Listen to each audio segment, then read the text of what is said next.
నమస్కారం. Straight talk చర్చా కార్యక్రమానికి స్వాగతం. అధిక వడ్డీ రేటు ఆశ చూపి రిజర్వ్ బ్యాంక్ నిబంధనలకు విరుద్ధంగా ప్రజల నుంచి భారీ మొత్తంలో డిపాజిట్లు స్వీకరించడం, సులభ వాయిదాలపై ఇళ్ల స్థలాల కొనుగోలు పథకాల పేరుతో 2 తెలుగు రాష్ట్రాలతో సహా 9 రాష్ట్రాలలో 32 లక్షల మంది మదుపుదారుల నుంచి 7,500 కోట్ల రూపాయలు వసూలు చేసిన మల్టీ లెవెల్ మార్కెటింగ్ మోసం అగ్రిగోల్డ్ కుంభకోణం. 150కి పైగా డొల్ల కంపెనీలు సృష్టించడం ద్వారా వేలాది కోట్ల రూపాయల డబ్బు విదేశీ బ్యాంకు ఖాతాలకు హవాలా ద్వారా మళ్లించి మదుపరులను మోసం చేసిన అగ్రిగోల్డ్ బ్యాంకు ఖాతాలను దర్యాప్తు సంస్థలు స్తంభింపజేసి వేలాది కోట్ల రూపాయల భూమి తదితర ఆస్తులను జప్తు చేశాయి. ఈ సంస్థ మాయలో పడి మోసపోయిన చిన్న చిన్న మదుపరులను ఆదుకుంటామని జగన్ ఎన్నికలకు ముందే హామీ ఇవ్వగా, ఆ మేరకు 10,000 లోపు మదుపు చేసుకున్న వారికి లోగడే 234 కోట్ల రూపాయలు చెల్లింపులు చేయగా, 20,000 రూపాయల లోపు డిపాజిట్లు చేసినటువంటి వారికి మరో 511 కోట్ల రూపాయలు రేపు మంగళవారం చెల్లించబోతున్నారు. ఈ మేరకు మంత్రిమండలి సమావేశంలో నిర్ణయం తీసుకున్నప్పటికీ ప్రస్తుత ఆర్థిక సంక్షోభం రీత్యా ఈ చెల్లింపులు చేయడం ప్రభుత్వానికి సాధ్యమవుతుందా అన్నది చూడాలి. ఒకవేళ ఆర్థిక సమస్యల వల్ల రేపు మంగళవారమే చెల్లించలేకపోయినా త్వరలోనే చెల్లించడం జరుగుతుందని వైసీపీ నేతలు చెబుతున్నారు. ఆసక్తికరమైన విషయం ఏమిటంటే, అగ్రిగోల్డ్ మోసానికి బలై లక్షలాది బాధితులు అలో లక్ష్మణ అని ఏడుస్తూ పైసా పైసా చీమలా కూడబెట్టుకున్న తమ సొమ్ము పోయిందని విలపిస్తూ ఉండగా, అప్పుడు అధికారంలో ఉన్నటువంటి తెలుగుదేశం పార్టీ నేతలు మాత్రం అగ్రిగోల్డ్ బండారం బయటపడిన దగ్గర నుంచి ఆ సంస్థ భూములను, ఇతర ఆస్తులను ఎలా చేజెక్కించుకోవాలా, ఎలా కారు చౌకకు కొట్టేయాలా అని పథకాలు రచించారు. కోర్టులను మధ్యలో ఇరికించి కుట్రలు చేశారు.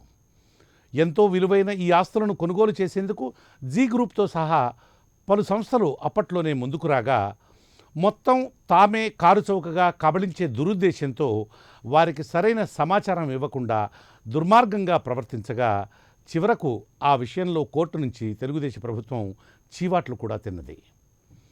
ఎవరో దాకా ఎందుకు, విజయవాడ గుంటూరు మధ్య ఆ సంస్థకు ఉన్నటువంటి హాయ్లాండ్ భూమిని కొట్టివేసేందుకు స్వయంగా నారా లోకేష్ బాబే ప్రయత్నించినట్లు అప్పట్లో ఆరోపణలు వచ్చాయి. మంత్రి పత్తిపాటి పుల్లారావు, ఉమామహేశ్వరరావు తదితరులు పెద్ద మొత్తంలోనే బినామీ పేర్లతో భూములు కొనుగోలు చేసినట్లు ఆరోపణలు వచ్చాయి. పూర్తి స్థాయిలో కబళించడానికి సమయం సరిపోకపోవడం, ఎన్నికలు వచ్చిపడి ప్రభుత్వం మారడంతో అగ్రిగోల్డ్ బాధితులు బతికిపోయారు. అగ్రిగోల్డ్ సంస్థ తన ఖాతాదారులకు చేసిన మోసం కంటే దాని ఆస్తుల విలువ అనేక రెట్లు పెరిగిన ప్రస్తుత ధరలతో పోలిస్తే ఎక్కువే ఉన్నందున మదుపరులకు బహుశా న్యాయం జరగవచ్చు. ఇది ఈరోజు స్ట్రైట్ టాక్ చర్చా కార్యక్రమం. ఇక ఈ చర్చా కార్యక్రమంలో పాల్గొనేందుకు భారతీయ జనతా పార్టీ తరఫున ఆ పార్టీ అధికార ప్రతినిధి, మాజీ శాసనసభ్యులు శ్రీ మిట్టా పార్థసారథి,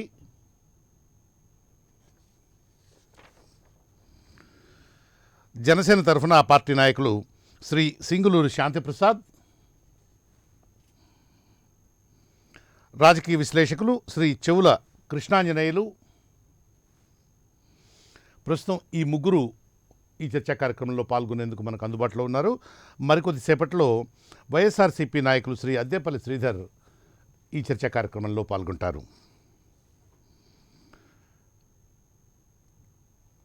పార్థసారథి గారు నమస్కారం. ఏమిటి సార్ అసలు ఈ అగ్రిగోల్డ్ అనేటువంటిది, ఈ గొడవ ఏమిటి?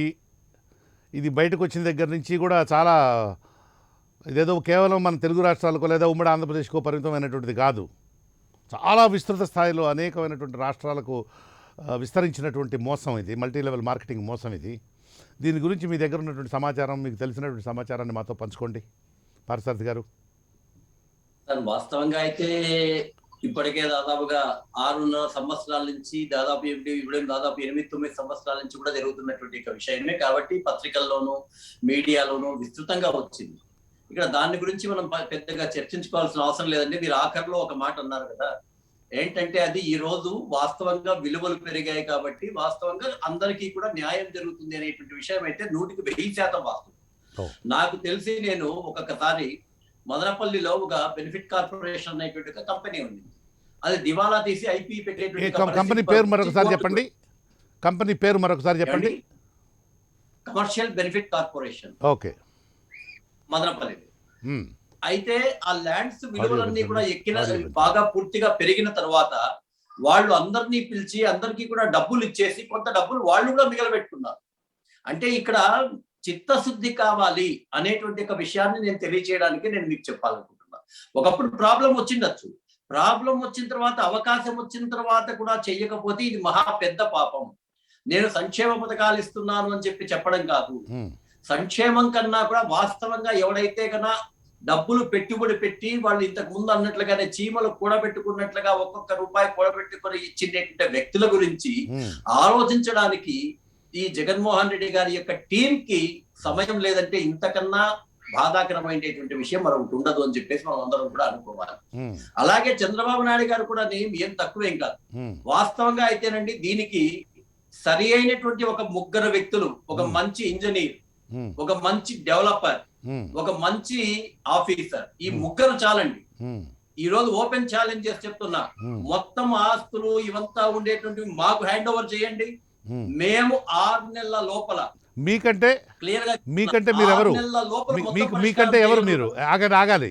మీకంటే ఎవరు? పార్థసారథి గారికి చేయమంటారా? లేకపోతే అక్కడే కూర్చొని చక్కగా వింటున్న ఒక కృష్ణాంజనేయులకే? మంచి బిల్డర్ నేనే పిలుచుకొని వస్తాను, వైఎస్ఆర్ సిపి బిల్డర్ నేను పిలుచుకొని వస్తాను. మహానుభావులకి ఏమి ఇబ్బంది ఏం లేదు, ఎందుకంటే వేరే వాళ్ళకైతే వాళ్ళు ఇచ్చే అవకాశం లేదు కదా, వాళ్ళనే పిలుచుకొని వస్తాను. స్ట్రాటజీ మేము ఇస్తాం. ఇక్కడ ఏమైపోయిందంటేనండి, ఆఫీసర్లు గాని మంత్రులు గాని గతంలో ఉన్న తెలుగుదేశం గాని ఈ రోజు గాని మాటలు చెప్పడం వరకే ఉన్నారు. అట్రాక్టివ్ గా మాటలు చెప్పి ఏ విధంగా ఓట్లు సంపాదించాలనే ఆలోచన తప్ప ఇంకొకటి లేదు. నేను మడమ తిప్పను, నేను విన్నాను అని జగన్మోహన్ గారు ఆ వినిండేటువంటిది ఎక్కడైనా నిద్రలో మర్చిపోయారా, లేకపోతే ఇంకో రకంగా మర్చిపోయారా? పోనీ ఆయనే అన్నారు వారం లోపల ఇచ్చేస్తానని. వారాలు అట్లాంటివి ఈ రోజు దాదాపుగా 200 వారాలు అయిపోయే పరిస్థితి వస్తుంది. ఎందుకు అంత అవసరం వస్తుంది? కొన్ని చెయ్యలేనటువంటి పని, నిజంగా చెయ్యలేని పని, చాలా కఠినమైనటువంటి పని అన్ని అంటే కన్నా తప్పనిసరిగా మనం యాక్సెప్ట్ చేద్దాం. చిత్తశుద్ధి అనేటువంటిది లేకపోవడం కారణంగానే అప్పట్లో చంద్రబాబు నాయుడు యొక్క ప్రభుత్వం. అసలు నాకు ఆగండి పార్థసారథి గారు, నాకు ఒక నిమిషం, నాకు అసలు ఒక మౌలికమైన డౌట్ వస్తుంది. ఇది మల్టీ లెవెల్ మార్కెటింగ్ కంపెనీ, ఈ అగ్రిగోల్డ్ అనేటువంటిది మల్టీ లెవెల్ మార్కెటింగ్ కంపెనీ. ఈ కంపెనీలో పెట్టుబడి పెట్టేటువంటి ఈ కంపెనీ చేసేటువంటిది ఏమిటి? బ్యాంకుల్లో కన్నా కూడా మేము చాలా ఎక్కువ వడ్డీ ఇస్తాము, లేదా సులభమైనటువంటి పద్ధతుల్లో ఇళ్ల స్థలాలు కానీ ఇతరమైనటువంటివి కానీ కొనుక్కోవడానికి అవకాశం కల్పిస్తాము అని చెప్పి ప్రజల దగ్గర నుంచి డిపాజిట్లని స్వీకరిస్తుంది. అంటే ఇది మోసం చేస్తుంది. ఆ తర్వాత ఆ పని చేయదు, ఏదైతే చెప్పిందో ఆ పని చేయదు. ఆ డబ్బులన్నీ కూడా వాళ్ళు వేరే పర్పస్ల కోసం సైఫన్ చేసేస్తారు, బయటికి పంపించేస్తారు. ఇలాంటప్పుడు కోర్టుల ద్వారా న్యాయం చేయాలి కానీ, అంటే ఆ సంస్థలకు ఉన్నటువంటి ఆస్తులను కోర్టుల ద్వారా జప్తు చేయించి కోర్టుల ద్వారా వేలం వేయించి ఆ రకంగా ఆ వాటి నుంచి రియలైజ్ అయినటువంటి మొత్తం పే చేయాల్సిందే తప్ప ప్రభుత్వ ఖజానా నుంచి డబ్బులు పే చేయడం ఏంటి? అసలు నాకు నిజంగానే అర్థం కావడం లేదు. ఇది ఇలా ఎన్ని సంస్థలకు ఇస్తారు? వాస్తవమేనండి. ఇక్కడ 2 రకాలుగానండి. దోచుకునే దానికి చాలా సక్సెస్ఫుల్ గా ఎట్లా చెయ్యాలనే దాంట్లో ట్రైన్ అయ్యేటువంటి వాళ్ళు అటు టీడీపీలో ఉండేటువంటి ఒక బ్యాచ్, అలాగే వైఎస్ఆర్సీపీలో ఉండే ఒక బ్యాచ్ కూడా. మనకు తెలుసు ఇన్ని వేల కోట్ల రూపాయల అవినీతి జరిగిందన్నా కూడా చాలా పకడ్బందీగా ఏమాత్రం కూడా అనుమానం రానటువంటి విధంగా, చట్టానికి దొరకని విధంగా ఈ పదాన్ని మనం ఉపయోగించాలి. ఇక్కడ న్యాయం వేరు, చట్టం వేరు. న్యాయపరంగా ఈ 2 పార్టీలు కూడా మోసం చేస్తున్నాయి, అన్యాయం చేస్తున్నాయి. చట్టపరంగా మాత్రం రకరకాలైనటువంటి కాంబినేషన్స్ పెట్టుకొని కోర్టులో ఉండేటువంటి డిలేనెస్ ని కదా అడ్వాంటేజ్ గా తీసుకొని దాన్ని అడ్డం పెట్టుకుని అవసరమైతే వీళ్ళే ఒక కేసు వేస్తారు. ఆ కేసు పేరు మీద అది కేసు జరుగుతుంది అని చెప్పేసి చెప్తారు సులభంగా. అసలు ఏం అవసరం ఉందండి? ఉండే ఆస్తులు అది కూడా కాదండి. మొత్తం ఇన్ని లక్షల మంది ఉన్నారు, భూములు ఉన్నాయి, డిపాజిట్లు ఉన్నాయి. బాబు ఇవన్నీ మేము ప్లాట్లు వేసేస్తాము, ఎవరెవరికి కావాలంటే వాళ్ళు తీసుకోండి అని చెప్పేసి అంటే వాళ్ళలోనే వాళ్ళు తీసేసుకొని సాల్వ్ చేసుకుంటారు కదా. నేను అదే చెప్తున్నా. అంటే ఎవరికి వాళ్ళు అట్లా తీసుకోకూడదు, అవన్నీ కోర్టు ద్వారా రావాలి. అవన్నీ కోర్టు ద్వారా రాదు. వాళ్ళు తీసుకుంటామంటే కొట్లాడుకుంటారు, వాళ్ళు తీసుకుంటామంటే కొట్లాడుకుంటారు. Law and order problems. నేనేమంటానంటేనండి, ఓపెన్ యాక్షన్ లో అగ్రి గోల్డ్ బాధితులనే పిలిచి ఇంకెవ్వరూ దాంట్లో పార్టిసిపేట్ చేయడానికి వీల్లేదు. మొట్టమొదట బాగుంది. వాళ్లే అవకాశం ఉంటే వాళ్ళు రానివ్వండి. ఒకవేళ వాళ్ళకంటే టెండర్ వేసిన తర్వాత వాళ్ళకంటే ఇంకా ఎక్కువగా అవకాశం ఎవరైనా ఇస్తామని తర్వాత చెప్తే వాళ్ళకి ఇచ్చేద్దాం. సో మొట్టమొదటగా దీంట్లో ఉండేటువంటి బాధితులు ఎవరైతే ఉన్నారో ఆ బాధితుల యొక్క డబ్బుతోనే కదండి మొత్తం ఆస్తి ఉండేటువంటిది. కాబట్టి మామూలుగా అంటే ఐపీ పెడతారండి. ఎవరైనా సరే ఐపీ ఇన్సాల్వెన్స్ పిటిషన్ వేసినప్పుడు, అయ్యా నేను అప్పులు చేసి నేను ఇక్కడంతా ఇన్వెస్ట్ చేశాను, ఇన్వెస్ట్ చేసిన తర్వాత నా దగ్గర డబ్బులు లేకపోయింది కాబట్టి నన్ను ఇన్స్టాల్మెంట్ గా డిక్లేర్ చేయండి అని వాళ్ళకు ఉండేటువంటి ఆస్తులు అందరూ కూడా కోర్టు మీద పెడతారు. కోర్టు ఏం చేస్తుంది, ఒక లిక్విడేటర్ ని తీసుకొని వచ్చి ఆ లిక్విడేటర్ ని తీసుకొని అందరికీ కూడా ఉండేటువంటి వాళ్ళందరికీ కూడా పిలిచి అవసరమైతే వాళ్ళ మధ్యలో సర్దుబాటు చేయగలిగితే సర్దుబాటు చేస్తుంది. అలా సర్దుబాటు చేయని పక్షంలో మొట్టమొదటి ఆప్షన్ వాళ్ళకి ఇస్తుంది. వాళ్ళకు కూడా ఆప్షన్ ఇవ్వలేకపోతే బహిరంగ వేలంలోకి వెళ్ళిపోతారు. చాలా సింపుల్ ప్రాసెస్ అండి ఇది. అందుకే అంటున్నా, ఒక 10-15 మందికి మంచి క్లర్క్స్, ఒక చిత్తశుద్ధి ఉండేటువంటి ఒక ల్యాండ్ బ్యాంక్ లో ల్యాండ్ వ్యాపారం చేసేటువంటి ఒక కాంట్రాక్టర్ అండ్ బిల్డర్, వీళ్ళు కూర్చుంటే కేవలం 6 నెలల లోపల సమస్య పరిష్కారం అయ్యేది. ఆయన చెప్పినట్లుగా గవర్నమెంట్ డబ్బులు ఇస్తే వారంలో ఇస్తాడేమో కానీ ప్రాక్టికల్ గా చేయాలంటే అవసరమైతే అగ్రిగోల్డ్ లో ఉండేటువంటి వాళ్ళు అంతేమంది ఇంజనీర్లు అట్లాంటి వాళ్ళు కూడా ఉన్నారు కదా, వాళ్ళతోనే ఒక కమిటీ ఫామ్ చేయండి. ఏది మంచిది అని చెప్పండి, 4 డిబేట్స్ జరగనివ్వండి. ఒకవేళ వాళ్ళు కూడా ఏదైనా మోసం చేస్తారనుకోండి, టెండర్ ని మనం వేసేటప్పుడే, యాక్షన్ వేసేటప్పుడే సబ్జెక్టు ఎవరైనా సరే, మీరు ఈ రోజు ఒక వస్తువుని దాదాపుగా 10 లక్షలు కొనుక్కున్నారు, బహిరంగంగా దాన్ని వెబ్సైట్ లో పెడతాం, మార్కెటింగ్ లో పెడతాం. రేపు పొద్దున్నే వేరే వాళ్ళు 15 లక్షలకు వచ్చారనుకోండి, వాళ్ళకి ఇచ్చేస్తాం. ఆ 15 లక్షలకు ఇస్తే ఆ డబ్బులంతా వస్తుంది కదా. చాలా సింపుల్ ప్రాసెస్ అండి. దీంట్లో ఎప్పుడు కూడా వీళ్ళ యొక్క చిత్తశుద్ధి లేదు. ఈ 2 పార్టీలు కూడా ఏ విధంగా దోచుకోవాలి అనేటువంటి దాంట్లో నిష్ణాతులు.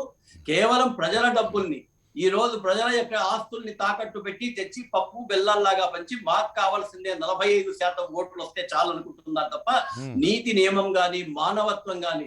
ఆయన జగన్ గారు ఒక మాట అన్నారు ఆ రోజు, మానవత్వంతో ఆలోచన చేస్తే వీళ్ళకి నేను వారం లోపల పరిష్కారం చేస్తానని. మరి ఆ యొక్క రికార్డింగ్ ఒక్కసారి వాళ్ళు చూస్తే మరి మానవత్వం ఉందా, మర్చిపోయిందా? అప్పుడు మీరు పెట్టిండే ముద్దులన్నీ ఏమైనాయి? అప్పుడు మీరు పెట్టిండేటువంటి రకరకాలైనటువంటి హామీలన్నీ ఏమైనాయి? దీనికి టైం లేదా మీకు? నా దృష్టిలో టైం ఉండి చిత్తశుద్ధితో ఆలోచన చేస్తే అవుతుందండి. తెలుగుదేశం ఆ రోజు కుట్రపూరితంగా భూములంతా ఏ విధంగా కొనుక్కోవాలనేటువంటి ప్రయత్నంలో వాళ్ళు ప్రయత్నం చేస్తే, బహుశా ఈ రోజు జగన్ గారి టీం కూడా అట్లాంటిదే ఏమన్నా జరిగే అవకాశం ఉందా అని చెప్పి చూడకుండా ఉంటే ఈ యొక్క సమస్య చాలా సులభంగా పరిష్కారం అయ్యేటువంటిది. ఏదో ఒకటి లోపల జరుగుతుంది, ఏదో విధంగా వీటిని మేమైనా సరే తీసుకోవాలి.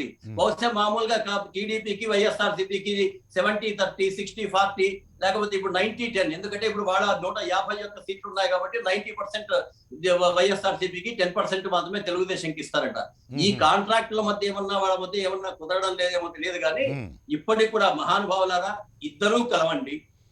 ఒక దీంట్లో ఉండేటువంటి టీమ్స్ ని కొంతమందిని తీసుకోండి, ఒక మంచి ఇంజనీర్ లో ఒకరిని తీసుకోండి, అవసరమైతే కోర్టు ద్వారా ఒక లిక్విడేటర్ ని అపాయింట్ చేయండి, దానికి సపరేట్ గా ఒక కోర్టు పెట్టండి.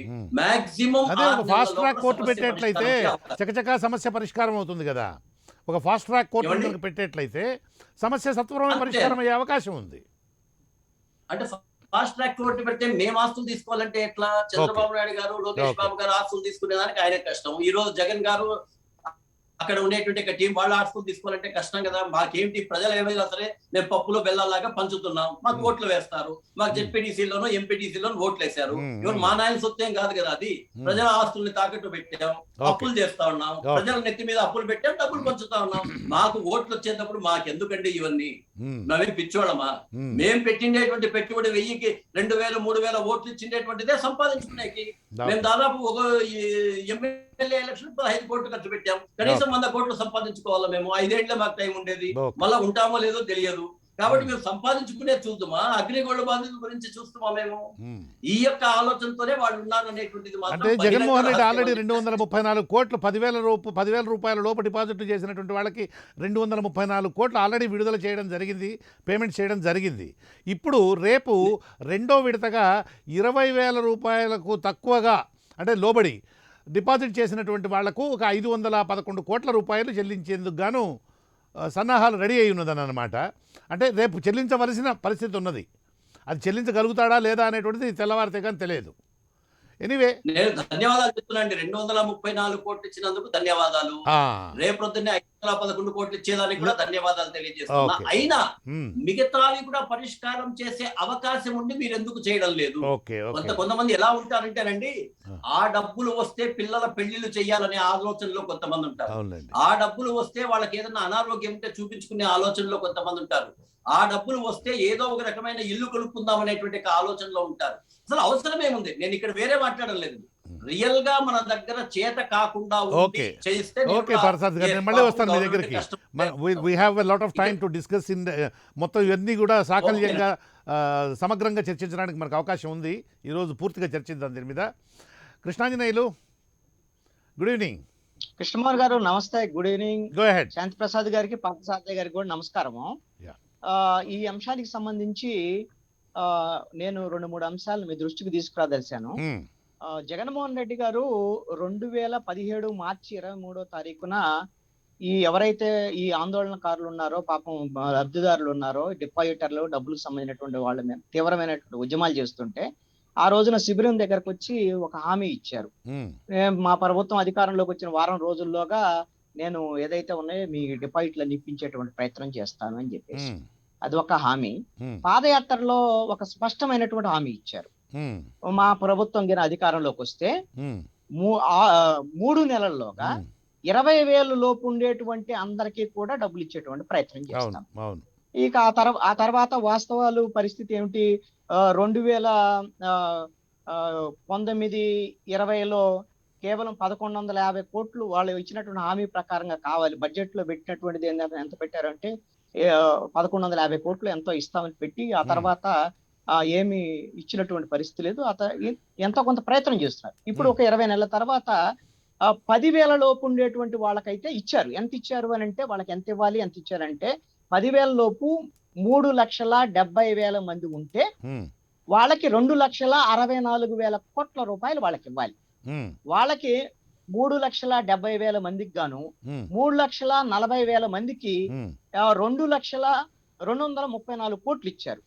ఇంకా ఒక 30,000 మందికి ఒక 30 కోట్ల రూపాయలు ఇంకా పెండింగ్ ఉంది.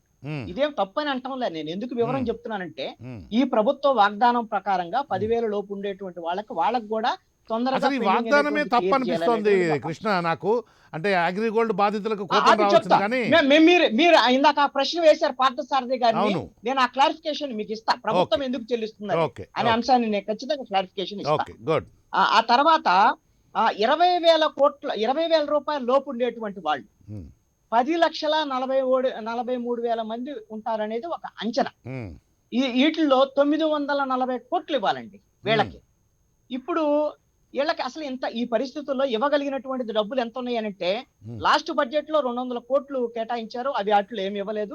ఇప్పుడు బడ్జెట్ లో 2021-22లో 200 కోట్లు ఉన్నాయి. అంటే మొత్తం 400 కోట్లు ఒకవేళ లాస్ట్ బడ్జెట్ కూడా తీసుకుంటే ఉండొచ్చు.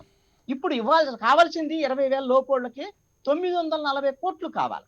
మరి ఇప్పుడు ఉండేటువంటి దాంట్లో ఈ 540 కోట్లు, 500 కోట్లు, 400 కోట్లతోనో వీళ్ళందరికీ ఇవ్వగలిగినటువంటి పరిస్థితి అయితే ఉండదు. ప్రభుత్వం ఒకవేళ దశల వారీగా ఇచ్చేటువంటి ప్రయత్నం చేయొచ్చు, ఇబ్బందులు ఉండొచ్చు. ఎంతో కొంత ఇచ్చేటువంటి ప్రయత్నాన్ని మనం స్వాగతించాల్సిందే. ఇక్కడ వచ్చినటువంటి జటిలమైన సమస్య ఏంటంటే, 10,000 లోపు ఉండేటువంటి వాళ్ళకి పెండింగ్ ఇవ్వాలి, 20,000 లోపు ఉండేటువంటి వాళ్ళందరూ కూడా ఇచ్చేటువంటి ప్రయత్నం చేయాలి. ఇక్కడ కొన్ని నిబంధనల పేరుతో డిపాజిటర్లను కొంత ఇబ్బందులు గురి చేస్తున్నారు. ఇప్పుడు ఈ గ్రామ వాలంటీర్లకి వీళ్ళకి సంబంధించినటువంటి బాండ్లు ఇచ్చి అన్ని నమోదు చేసుకోమని చెప్పారు.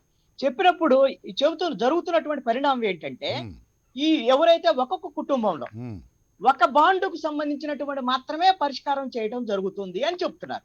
అది ఏమిటి అని అంటే, ఇప్పుడు 10,000లో ఒక కుటుంబంలో 4 డిపాజిట్లు చేశారు. 10,000 లోపు ఒకటి ఉంది, 20,000 లోపు ఒకటి ఉంది, ఇంకా మిగతా అదనంగా ఉన్నాయి. 10,000 లోపు ఆ కుటుంబంలో వాళ్ళ తండ్రి గారు తీసుకున్నాడు, వాళ్ళ తల్లి గారికి ఇంకొక ఇప్పుడు 20,000 లోపు ఉంది.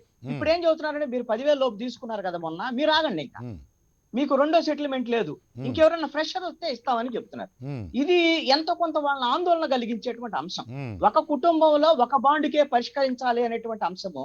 ఇది కేవలం ఏదో రాష్ట్ర ప్రభుత్వమో లేకపోతే వీళ్ళే చేస్తున్నారని నేను అంటం లేదండి. కోర్టు కూడా ఇలాంటి ఆదేశాలు ఇచ్చి ఉంది.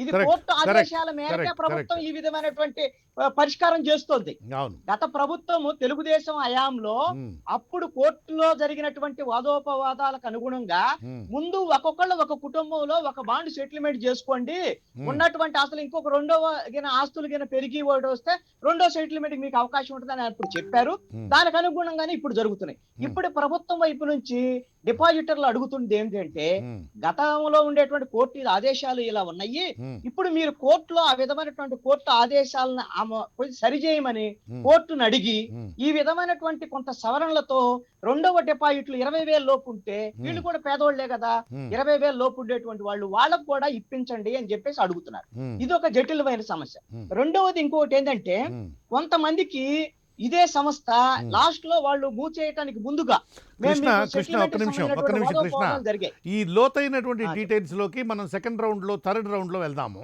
వెళ్దాం. మనం మీరు ఇందాక అడిగిన సమగ్రంగా point కి చర్చిద్దాము. అసలు ఇప్పుడు అగ్రిగోల్డ్ అనేటువంటిది నిజానికి దానికన్నా మీరు కొన్ని అడిగిన వందల point, రెట్లు, ఒక్క నిమిషం, మీరు- అగ్రిగోల్డ్ అనేటువంటి దానికన్నా కొన్ని వందల రెట్లు చాలా పెద్ద ప్రజలను ఫ్రాడ్ చేస్తూ ఉన్నటువంటి సంస్థలు చాలా ఉన్నాయి. వీళ్ళందరికీ మాతృ సంస్థ లాంటిది యామ్వే. ఈ యామ్వే అనేటువంటి దాన్ని చట్టవిరుద్ధమైనటువంటి సంస్థగా, ఇల్లీగల్ సంస్థగా, దీని కార్యకలాపాలన్నింటినీ తక్షణమే మూసివేయవలసిందిగా ఉమ్మడి రాష్ట్ర హైకోర్టు అనేటువంటిది అప్పట్లో ఒక ల్యాండ్ మార్క్ జడ్జిమెంట్ ఇచ్చింది. బహుశా ప్రపంచంలో ఎక్కడా కూడా యామ్వే మీద అంతటి జడ్జిమెంట్ రాలేదు. అయినప్పటికీ కూడా ఆ సంస్థ యొక్క కార్యకలాపాలు యథావిధిగా నడుస్తున్నాయి. ఆ తర్వాత 2 సార్లు ఆ రాష్ట్ర డీజీపీని, ఈ రాష్ట్ర డీజీపీని కూడా ఆదేశించడం జరిగింది. ఈ సంస్థ తన కార్యకలాపాలు నిర్వహిస్తోందట, దాన్ని అదుపు చేయండి అని. కానీ ఎక్కడా దాని మీద చర్యలు తీసుకున్నటువంటి సంఘటన అనేటువంటిది లేదు. ఈ యామ్వే అనేటువంటి సంస్థను చూసి ఉభయ తెలుగు రాష్ట్రాలలో 10,000 సంస్థలు ఉన్నాయి. ఇటువంటివి 10,000కు పైగా ఉన్నాయి ఇటువంటి సంస్థలు. ఈ సంస్థల్లో డబ్బులు దాచిపెట్టుకుని కోల్పోయినటువంటి వాళ్ళు, మోసపోయినటువంటి వాళ్ళు, నష్టపోయినటువంటి వాళ్ళ సంఖ్య కోట్లల్లో ఉన్నది. ఇది మన తెలుగు రాష్ట్రాలకు మాత్రమే పరిమితమైనటువంటిది. దేశవ్యాప్తంగా ఈ సంస్థలు అనేటువంటివి చాలా భయంకరమైనటువంటి సంస్థలు ఉన్నాయి. వీళ్ళందరికీ కూడా ఆ సంస్థ ఆస్తులను జప్తు చేసి కోర్టు ద్వారా పరిష్కారం చేసి ఇవ్వడమే న్యాయమైన పద్ధతి. కానీ ప్రజల రూపంలో ప్రజలందరూ కట్టేటువంటి పన్నుల నుంచి, ప్రభుత్వ ఖజానా నుంచి అసలు ఈ డబ్బులు పే చేయడం ఏంటి? దీన్ని అడ్రస్ చేయండి, దీనికి సమాధానం చెప్పండి మీరు. మిగతా విషయాలన్నీ మనం సెకండ్ థర్డ్ రౌండ్ లో డిస్కస్ చేద్దాం. Please go ahead. మీరు అడిగిన దానికి డైరెక్ట్ గా క్లారిఫికేషన్ ఇస్తాను నేను. ఎందుకోసం అంటే ఇది ప్రభుత్వం వైపు నుంచి సరైన నిర్ణయం అని నేను భావిస్తున్నాను కాబట్టి అది ఎలా సరైనదో అని వివరించేటువంటి ప్రయత్నం చేస్తాను. మీకు ఒక క్లారిఫికేషన్ ఏమి ఇవ్వదలుచుకున్నానంటే, ఆమ్వే అనేటువంటి ప్రస్తావన చేశారు కాబట్టి, ఆమ్వే అనేటువంటి దానికి అగ్రిగోల్డ్ అనే దానికి 2 భిన్నమైనటువంటి అంశాలు. ఆమ్వే అనేటువంటిది అది మల్టీ లెవెల్ మార్కెటింగ్ చేసేటువంటి ఒక సంస్థ. అది నేరం, అది నేరపూరితమైనటువంటి సంస్థ. ఆ విధమైనటువంటి దాని మీద అది మల్టీ లెవెల్ మార్కెటింగ్ ఎవరు చేసినా, కొన్ని సంస్థలు కూడా చేస్తున్నాయని మీరు చెప్పారు, నిజం. అది కూడా అది ఆ విధమైనటువంటి ఇది కూడా మల్టీ లెవెల్ మార్కెటింగ్, ఇది కూడా మల్టీ లెవెల్ మార్కెటింగ్ నేరం. నేను చెప్తాను, అది ఇది కూడా మల్టీ లెవెల్ మార్కెట్. కానీ దీంట్లో డిపాజిట్ దారులు ఉన్నారు. అయితే దీనికి దానికి ఉన్న డిఫరెన్స్ ఏమిటి అని అంటే, ఆంబేకి సంబంధించినటువంటి దాంట్లో సజ్జనార్ గారు, ఇప్పుడు సైబరాబాద్ కమిషనర్ గా ఉన్నటువంటి సజ్జనార్ గారు ఆ రోజున సిఐడిలో ఉండి చాలా కీలకంగా పనిచేసిన దాంట్లో, ఆ విధమైనటువంటి టీమ్ లో నేను ఒక జర్నలిస్ట్ గా కీలకంగా పనిచేశాను కాబట్టి ఆంబే మీద కోర్టు దగ్గర నుంచి ఏమేమి జరిగిందో నాకు తెలుసు. కానీ ఆ రోజున ఇచ్చినటువంటి కోర్టు తీర్పుని ఈ రోజున ప్రభుత్వాలు ఏమి అమలు జరగటం వల్ల అదే తరహా మల్టీ లెవెల్ మార్కెటింగ్ చాలా జరుగుతున్నాయి. అది నేరపూరితమైనటువంటి చర్య, ఎవరు ఎక్కడ మల్టీ లెవెల్ మార్కెటింగ్ జరిగినా కూడా. అయితే ఈ రోజున అగ్రిగోల్డ్ సంబంధించినటువంటి దాంట్లో అత్యధికమైనటువంటి వీళ్ళు డిపాజిట్లకి బ్యాంకు కన్నా కూడా ఎక్కువ వడ్డీలు ఇస్తామని చెప్పి ఆశ చూపించి, అత్యాశతో కొంతమంది డిపాజిట్లు చేయడం వల్ల ఈ రోజున మోసపోయారు.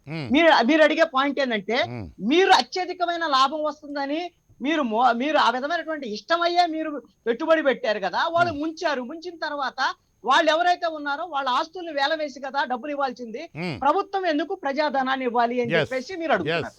ఇక్కడ నేను ఒక ఉదాహరణ చెప్పదలుచుకున్నాను, ప్రభుత్వాలు ఎలా రెస్పాండ్ అవుతాయి అనేటువంటిది. ఒక ఉదాహరణ చెప్తాను. పశ్చిమ బెంగాల్లో గ్రేట్ ఈస్టర్న్ హోటల్ అని ఒక ప్రైవేట్ హోటల్ ఉందండి. ఆ హోటల్లో 1990s లో నేను ఇంటర్మీడియట్ చదువుతున్నాను.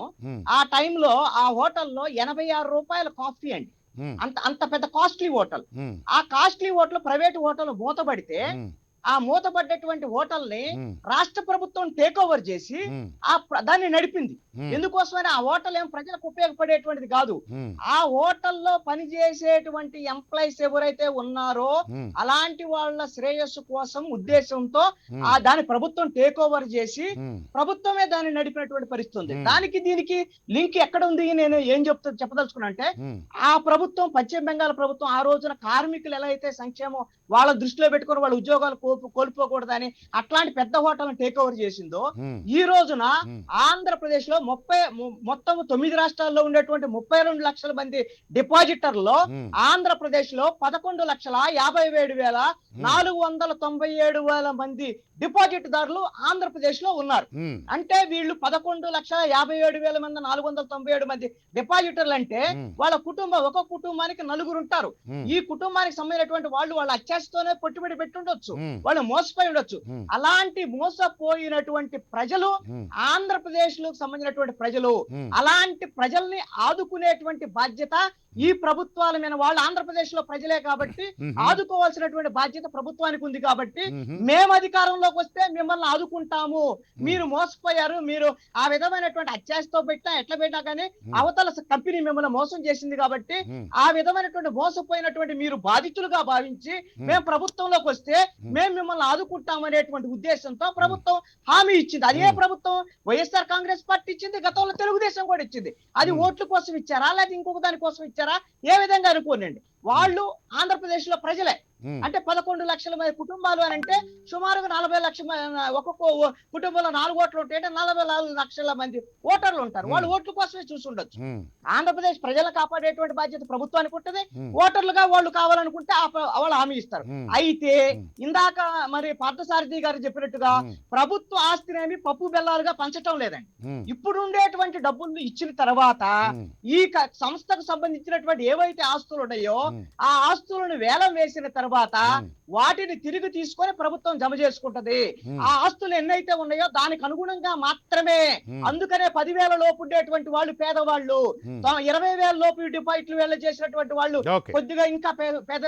వాళ్ళు. కాబట్టి ఈ పేదవాళ్ళని ఆదుకునేటువంటి బాధ్యత ఈ వాళ్ళు ప్రభుత్వానికి వాళ్ళు ఉంది. వాళ్ళు అందుకని ఈ ఆర్థికంగా విధమైనటువంటి ఒక్క నిమిషం కృష్ణ, వాళ్ళు ఆర్థికంగా పటిష్టమైనటువంటి బలం కలిగినటువంటి వాళ్ళు కాదు కాబట్టి ముందుగా వాళ్ళకి సాయం చేసి రేపొద్దున ఆస్తుల అమ్మకం ద్వారా వచ్చేటువంటి సొమ్ములో నుంచి దానిని రికవర్ చేసుకుంటారు అనేటువంటిది నాకు ప్రజలకు తెలియాల్సినటువంటి పాయింట్ కూడా ఇదే. ఎందుకంటే లేకపోయేట్లయితే ఇన్ని కోట్ల మందికి 10,000 అనేది నేను చాలా తక్కువ కంపెనీలు చెప్పింది, 10,000కు పైగా ఇటువంటి కంపెనీలు ఉన్నాయి. ఇటువంటి కంపెనీలు ఎన్ని రకాలుగా రిజర్వ్ బ్యాంకులు కానీ ప్రభుత్వాలు కానీ అందరు చెప్తున్నా, ఇటువంటి కంపెనీలలో డబ్బులు పెట్టద్దు, మోసపోవద్దు, అధిక వడ్డీకి ఆశపడవద్దు, అసలుకే మోసం వస్తుంది అని చెప్తూ ఉన్నప్పటికీ కూడా ఇంకా వీళ్ళు ఇటువంటి కంపెనీలలోనే పెడుతూ ఉంటారు. ఇది ఒకటి. అయితే రేపు పొద్దున వాళ్లకు పే చేసినటువంటి అమౌంట్ అనేటువంటిది ఆ సంస్థ ఆస్తులని అమ్మకం ద్వారా వచ్చేటువంటి సేల్ ప్రొసీడ్స్ నుంచి తీసుకుంటారు అనేటువంటిది అది తెలియాల్సిన అవసరం ఉంది. Anyway, thank you. I will get back to you again. Will discuss at length. Thank you. Shanti Prasad గారు సార్, గుడ్ ఈవినింగ్. కృష్ణమోహన్ గారు మీకు Yeah. నమస్తే. కృష్ణమోహన్ గారు మీకు ప్యానెల్ లో ఉన్న మా పెద్దలకు కూడా నమస్కారం. Yeah. వాస్తవం చెప్పాలంటే మధ్య తరగతి బడుగు జీవుల ఆశలు ఈ రకంగా ఛిద్రం అవుతుంటాయి సార్. పేదవాడికి డబ్బు ఉండదు కాబట్టి వాడు ఏ రోజు ఆ రోజు చూసుకుంటాడు. డబ్బున్నవాడు వాడు మదించిపోయాడు కాబట్టి వాడికి భవిష్యత్తు గురించి బెంగలేదు. కానీ మధ్య తరగతి జీవి, సగటు జీవి ఏంటంటే తనకు వచ్చే కొద్దో గొప్ప ఆదాయంతో దాన్ని పిల్లల పెళ్లిళ్ళ కోసమనో పిల్లల చదువుల కోసమనో దేనికోసం అంటే తనకి బ్యాంకులో పెడితే ఏంటంటే స్థిరమైన వడ్డీ రేటు రావట్లా. 6 to maximum 9%, 10% వస్తుంది. అప్పుడు ఏంటంటే అతనికి జనరేట్ అవ్వట్లేదు సరిగ్గా. తనకున్న పెట్టుబడి స్మాల్ సేవింగ్స్ పెట్టుబడి కానీ ప్రభుత్వం అక్కడ వడ్డీ రేట్లు చేయట్లా. ఎందుకంటే నేను కూడా వీటిల్లో పెట్టుబడులు పెట్టిన వాడిని. ఎన్బిఎఫ్సి మీరు చెప్పింది కరెక్ట్. వీటిల్లో పెట్టుబడి పెడితే మీ డబ్బులు పోతాయి అనేటువంటి విషయం వీళ్ళకి తెలియద్దా? ఇవి రేపు పొద్దున బోర్డు తిప్పేస్తాయి, అసలే పోతుంది, వడ్డీ దేవుడు ఎరుగు, అసలుకే మోసం వస్తుంది అనేటువంటి విషయం తెలిసి బ్యాంకుల్లో పెడితే తక్కువ వస్తాయని ఇలా పెడితే మొత్తం మునిగిపోతారు. తెలియాలి కదా వాళ్ళకి. గో హెడ్ ఇక్కడే చెప్పబోతున్నాను. ప్లీజ్. ఆ రోజు ఎన్బిఎఫ్సిలు ఏం చేశాయంటే ప్రైవేట్ కంపెనీలు వాళ్ళు డైరెక్ట్ గా పబ్లిక్ దీనికి వెళ్లకుండా, ఇష్యూస్ వెళ్లకుండా ఈ ఈ రకమైన ఈ ప్రకటనల ద్వారా, అంటే నాన్ బ్యాంకింగ్ ఫైనాన్షియల్ కంపెనీ దాని కింద ప్రైవేట్ కంపెనీలు మనీ రైజ్ చేసేవి. వాటికి క్రిసిల్ రేటింగ్, ఇటువంటి రేటింగ్ సంస్థలు రేటింగ్ ఇచ్చేవి. ఎఫ్ఏఏ అని, ఎఫ్ఏఏ ప్లస్ అని, +++ అని ఇట్లా రేటింగ్లు ఉండేవి.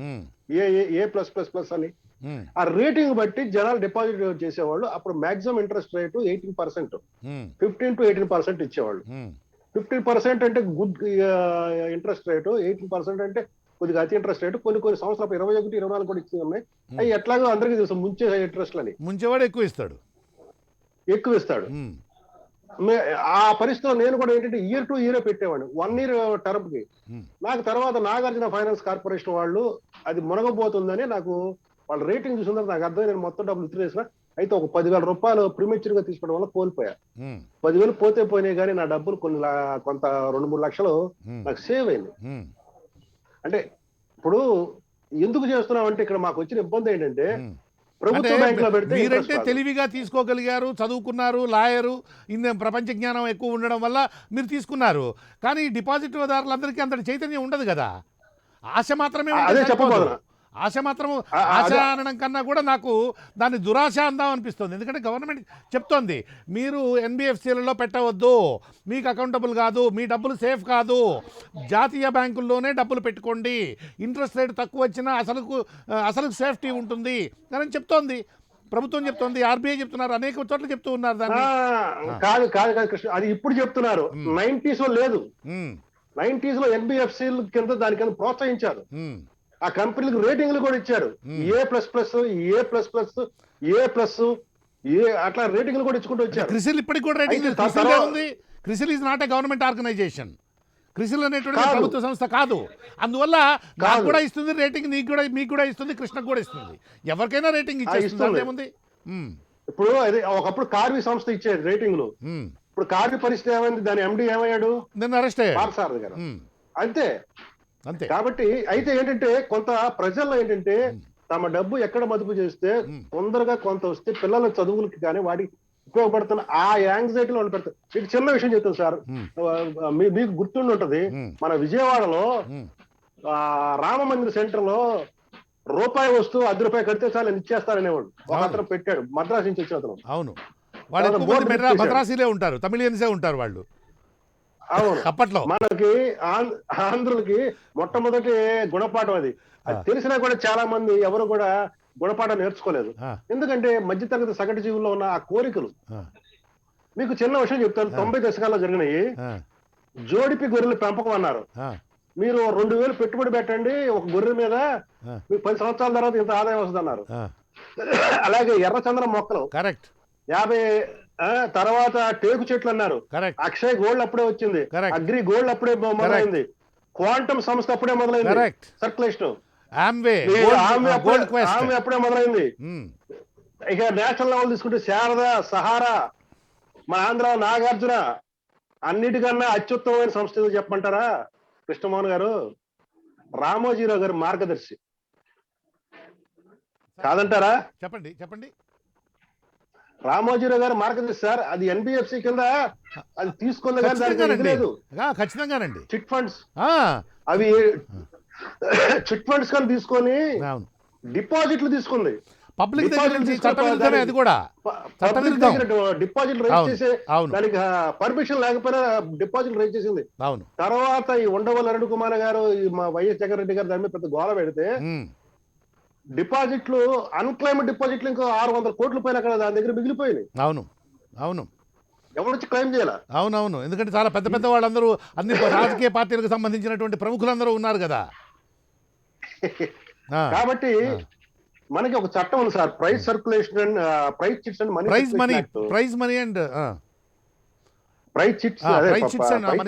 Circulation act. అవును, దీని కింద మల్టీ లెవెల్ మనీ సర్క్యులేషన్ అనేది నిషిద్ధం. కానీ మధ్యతరగతి సగటు జీవి యొక్క మానసిక బలహీనతను అడ్డం పెట్టుకుని చాలా వరకు చాలా మంది చాలా చేశారు. చాలా మంది మోసపోయారు. ముఖ్యంగా జోడిపి గొర్రెలే గాని, టేకు చెట్లు గాని, ఎర్రచందనం చెట్లు పెట్టిన అయితే కొంతమంది తెలివిగా ఎటువంటి మోసాలు చేశారంటే ఈ డబ్బుల్ని రియల్ ఎస్టేట్ గా చేసి రియల్ ఎస్టేట్ మోసాలు చేశారు. ఒకడికి 2 రిజిస్ట్రేషన్లు, ఒక భూమిని 3 రిజిస్ట్రేషన్లు చేసి ఆ రకంగా కూడా సంపాదించారు. ఇక్కడ ప్రోడక్ట్ ఇవన్నీ- ఆంబే అయితేనేమో కొన్ని రకాలైనటువంటి వస్తువులు, అగ్రిగోల్డ్ అయితే వ్యవసాయ భూమి, ఇంకో రకమైనటువంటి కంపెనీ అయితే వెబ్ స్పేస్, ఇంకో రకమైనటువంటి కంపెనీ అయితే ఇంకో రకమైనటువంటి ప్రోడక్ట్. ఇవి ప్రోడక్ట్స్ మారుతూ ఉంటాయి కానీ ఈ కంపెనీ యొక్క మెథడాలజీ, ఇది అనుసరించేటువంటి పద్ధతి అనేటువంటిది ఒకటే. అది ప్రైస్ చిట్స్ మొత్తం ఒకటే. మొత్తం ఒకటే. దీని మనీ సర్క్యులేషన్ మొత్తం ఒకటే. అవును. అయితే ఇక్కడ మీకు చిన్న విషయం చెప్తాను. 32 లక్షల మంది అగ్రిగోల్డ్ లో పెట్టుబడులు పెట్టారు సార్. ఈ డిపాజిట్లు 10,000 లోపు నుంచి లక్షల పెట్టుబడులు కూడా ఉన్నారు. అవును. సుమారుగా వీళ్ళు ఎంతమంది తెలుసా? 32 లక్షల మంది అంటే మనిషికి ఇద్దరు వేసుకున్న ఇప్పుడున్న లెక్కల ప్రకారం సుమారు 60 నుంచి 65 లక్షల మంది ఓటర్లు కింద లెక్క. మరి ఆ కుటుంబంలో ముగ్గురు వేసుకుంటే 1 కోటి దగ్గర 1 కోటి ఓట్లు వస్తే ఆ రాజకీయ పార్టీ అధికారానికి చాలా దగ్గరగా వచ్చేసినట్లు లెక్కే ఇప్పుడు మన రాష్ట్రాల్లో. అట్లా కాదండి, ఆ భయంతో- ట్యాక్స్ మీరు ఓట్ల కోసం ట్యాక్స్ పేయర్స్ మనీ తీసుకొని వెళ్ళి ట్యాక్స్ పేయర్స్ మనీ డబ్బులు తీసుకొని వెళ్ళి ఓట్ల కోసం నేను ఇచ్చేస్తాను అని అంటే హౌ ఇస్ ఇట్ అలౌడ్? అది దాన్ని ఎలా అలౌ చేయాలి? అది ఇప్పుడు ఒక అగ్రిగోల్డ్కి ఎందుకు ఇవ్వాలండి? ఆమ్వే బాధితులు లక్షల సంఖ్యలో, కోట్ల సంఖ్యలో ఉన్నారు. 1. 2, ఇప్పుడు ఈ జగన్మోహన్ రెడ్డి గారు కేవలము తెలంగాణకు, ఆంధ్రప్రదేశ్లో ఉండేటువంటి వాళ్ళకి మాత్రమే ఇస్తున్నారా? అగ్రిగోల్డ్ బాధితులు దేశవ్యాప్తంగా ఉన్నారు. తమిళనాడులో ఉన్నారు, కర్ణాటకలో ఉన్నారు, అండమాన్ నికోబార్ దీవుల్లో ఉన్నారు, అనేకమైనటువంటి వెస్ట్ బెంగాల్లో ఉన్నారు, అనేకమైన రాష్ట్రాలలో ఉన్నారు. వీళ్ళందరికీ ఇచ్చేసి అసలే అడుక్కు తినే స్థితిలో ఉన్నటువంటి రాష్ట్రాన్ని ఇంకాస్త దిగదార్చదలుచుకున్నాడా? ఏమిటిది? ఏ రకంగా నేను కొద్ది రాబోతున్నాను ఆ డిస్కషన్ లో. Please, go ahead. చెప్పేశారు. Go head. ఇప్పుడు వాస్తవంగా ఆ రోజు జరిగింది ఎంత లావాదేవీలు 6,500 కోట్లు. ఇక్కడ జరిగిన మోసాలు మీరు చెప్పింది, మీ టైటిల్ కు పెట్టింది కూడా వాస్తవం. ఆ రోజు చంద్రబాబు నాయుడు వీటిని కబ్జా చేయడానికి విపరీతమైన ప్రయత్నాలు చేస్తాడండి. చంద్రబాబుకి అలవాటు అది. దాని గురించి మనం ప్రత్యేకంగా చెప్పుకోవడం ఎందుకు? అవకాశం ఎక్కడ దొరికితే ఆయన వర్గీయులందరూ అది అలవాటు వాళ్ళకి.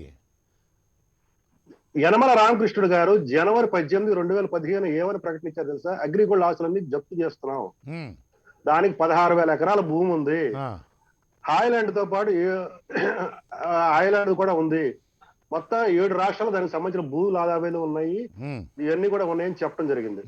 కానీ యనమల రామకృష్ణుడు గారికి అప్పుడు మన ఆంధ్రప్రదేశ్, విభజిత ఆంధ్రప్రదేశ్ దాటి తెలంగాణ, కర్ణాటకలో ఉన్న భూములు స్వాధీనించిన హక్కు ఉందా? లేదు. కానీ ఏమని ప్రకటన చేశారు? 16,000 ఎకరాలు ఉందా, మేము జప్తు చేస్తామని చెప్పారు. సిబిసిఐడి వేశారు. మీకు అత్యంత విచారకరమైన విషయం, జోక్ లాంటిది ఏంటంటే, ఇదంతా మా మచిలీపట్నం జరిగింది కంటే నేను ప్రాక్టికల్ కళ్ళతో చూశాను. నేను ముద్దాయిలు అరెస్ట్ చేశారు సార్. పబ్లిక్ అవుట్ క్రై వచ్చినప్పటికి చైర్మన్, డైరెక్టర్లను అరెస్ట్ చేశారు. సకాలంలో సిఐడి వాళ్ళు ఛార్జ్ షీట్ అయిపోవడం వల్ల వాళ్ళకి బెయిల్ వచ్చింది. బెయిల్ ఇవ్వడానికి కారణం ఏంటంటే మచిలీపట్నం కోర్టు, 10వ అదనపు జిల్లా కోర్టు, వీళ్ళు సరైన సమయంలో ఛార్జ్ షీట్ వేయలేదని ఆ ఒక్క కారణంతోనే బెయిల్ వచ్చింది. సిఐడి పోలీసులు సరైన సమయంలో ఛార్జ్ షీట్ వేయకపోవడానికి కారణం ఎవరు సార్? సిబిఐ కేంద్ర చేతిలో పంజరంలో చిలక అనుకుందాం, మరి సిఐడి ఎవరు పంజరంలో చిలక? అవును, అక్కడ రాష్ట్ర కేంద్ర పంజరం, ఇది రాష్ట్ర పంజరం. మీకు ఇంకొక విషయం కూడా చెప్తాను. రాష్ట్ర హైకోర్టు 600 కోట్ల అప్సెట్ మనీతో హాయ్లాండ్ ఆస్తులు అమ్మకానికి వేలం పెడితే అసలు దానికి కొంటానికి కూడా ముందుకు రాల. హైకోర్టు ఆధ్వర్యంలో వేలం జరగాలని చెప్పేసి డేట్ కూడా ఫిక్స్ చేస్తే రాలా. అవును అవును, మీరు చెప్పినట్టుగా జీ గ్రూప్ వచ్చింది. తర్వాత వీళ్ళు నరసింహ కమిటీని ఒకటి వేశారు సార్. అవును, చంద్రబాబు నాయుడు ప్రభుత్వం వాళ్ళు. అవును, వాళ్ళు ఏం చెప్పారు సార్ ప్రచారం? మీరెవరు బాధితులు బాధపడక్కర్లేదు, అక్కడ ఉన్న అప్పులు 6,800 కోట్లు, దాని ఆస్తి విలువ 7,000 కోట్లు అని రిపోర్ట్ ఇచ్చింది సార్ నరసింహం కమిటీ. అంటే జనాలకు ఒక ఆశ చూపించారు. ఆశ చూపించి ఏం చేశారు? కోర్టు ద్వారా మనకి ఆక్షన్ జరగనివ్వాలి. జిఎస్ఎల్ వాళ్ళు, అదే జిఎస్ఎల్ అంటే జీ గ్రూప్ వాళ్ళు వస్తే, వాళ్ళు తర్వాత వెనక్కి తగ్గితే వాళ్ళు ఎందుకు వెనక్కి తగ్గారు? కోర్టు అడితే వాళ్ళు ఏం చెప్పారు సార్? మీరు చెప్తున్న ఆస్తుల విలువ కన్నా అప్పుల రేట్లు 4 రెట్లు ఎక్కువ ఉన్నాయి అన్నారు. అని వాళ్ళు వెనక్కి వెళ్ళిపోయారు. ఉమ్, కానీ మళ్ళీ తర్వాత విషయాలు తెలుసుకొని ఉమ్, మళ్ళీ ముందుకు వచ్చారు. ఉమ్, అప్పుడు హైకోర్టు చివాట్లు పెట్టింది. ఉమ్. లేదు, 4,000 కోట్లు. గవర్నమెంట్ వాస్తవాలు చెప్పకుండా, అంటే వీళ్ళు ప్రాస్పెక్టివ్ బయ్యర్స్ కాబట్టి, అంటే వీళ్ళకు ఆ అగ్రిగోల్డ్ భూములను మంచి సరసమైనటువంటి ధరలకు కొనుక్కునేటువంటి శక్తి ఉన్నటువంటి వాళ్ళు కాబట్టి, అటువంటి వాళ్ళు కనుక రంగంలోకి దిగేట్లయితే ఆ ఆస్తికి ఎక్కువ ధర వస్తుంది కాబట్టి తాము దాన్ని కారుచౌకగా కొట్టేయాలనేటువంటి ఉద్దేశంతో తెలుగుదేశం ప్రభుత్వం ఆ విధంగా సరైన సమాచారం ఇవ్వకుండా దాచిపెట్టి కోర్టు ద్వారా చీవాట్లు తిన్నది. అది పూర్తిగా వాక్యం. ఆ విషయం తెలిసి హైకోర్టు ఏం చేసిందంటే 31/8/2010 ఉమ్, ఈ యాజమాన్యం వాళ్ళకి తాకీదు ఇచ్చింది. ఉమ్. మీ యొక్క కంపెనీకి ఉన్న ఆస్తులు ఎంత, అప్పులు ఎంత మొత్తం ప్రకటించాలి. Yes, yes, అనుబంధ సంస్థల్లో ఉన్న అప్పుల ఆస్తులు కూడా ప్రకటించాలి. yes. విచారణ పూర్తయ్యే వరకు ఈ మీరే డిక్లేర్ చేస్తారు ఆస్తులు అమ్మడానికి వీల్లేదని ఒక ఉత్తర్వు జారీ చేసింది. ఉమ్, అక్కడ సూపులో పడింది చంద్రబాబు నాయుడు ప్రభుత్వం. ఉమ్, అవును. ఆస్తులు అమ్మకం చేయడానికి వీల్లేదని ఎప్పుడైతే హైకోర్టు తాకీదు ఇచ్చిందో, ఉమ్, హాయ్లాండ్ మా ఆధ్వర్యంలో మేము 600 కోట్ల అప్సెట్ ప్రైజ్, 600 కోట్ల అప్సెట్ ప్రైజ్ అంటే కనీసం 1000 కోట్లు పలుకుతుంది సార్ అది. ఉమ్, ఉమ్, ఉమ్, ఆ రోజు ఉమ్. మీకు అది ఎప్పుడు కూడా ఇచ్చింది కూడా నేను చెప్పండి, డేట్ తో సహా చెప్తాను నేను. పర్వాలేదు. విజయవాడలో లబ్బిపేటలో 2 స్థలాలను కూడా ఆల్రెడీ హైకోర్టు ద్వారా ఆక్షన్ వేశారు 36 కోట్లకి. విజయవాడ మొత్తం ఆంధ్రాలో 7 స్థలాలకండి, 10 స్థలాలకి చేశారు.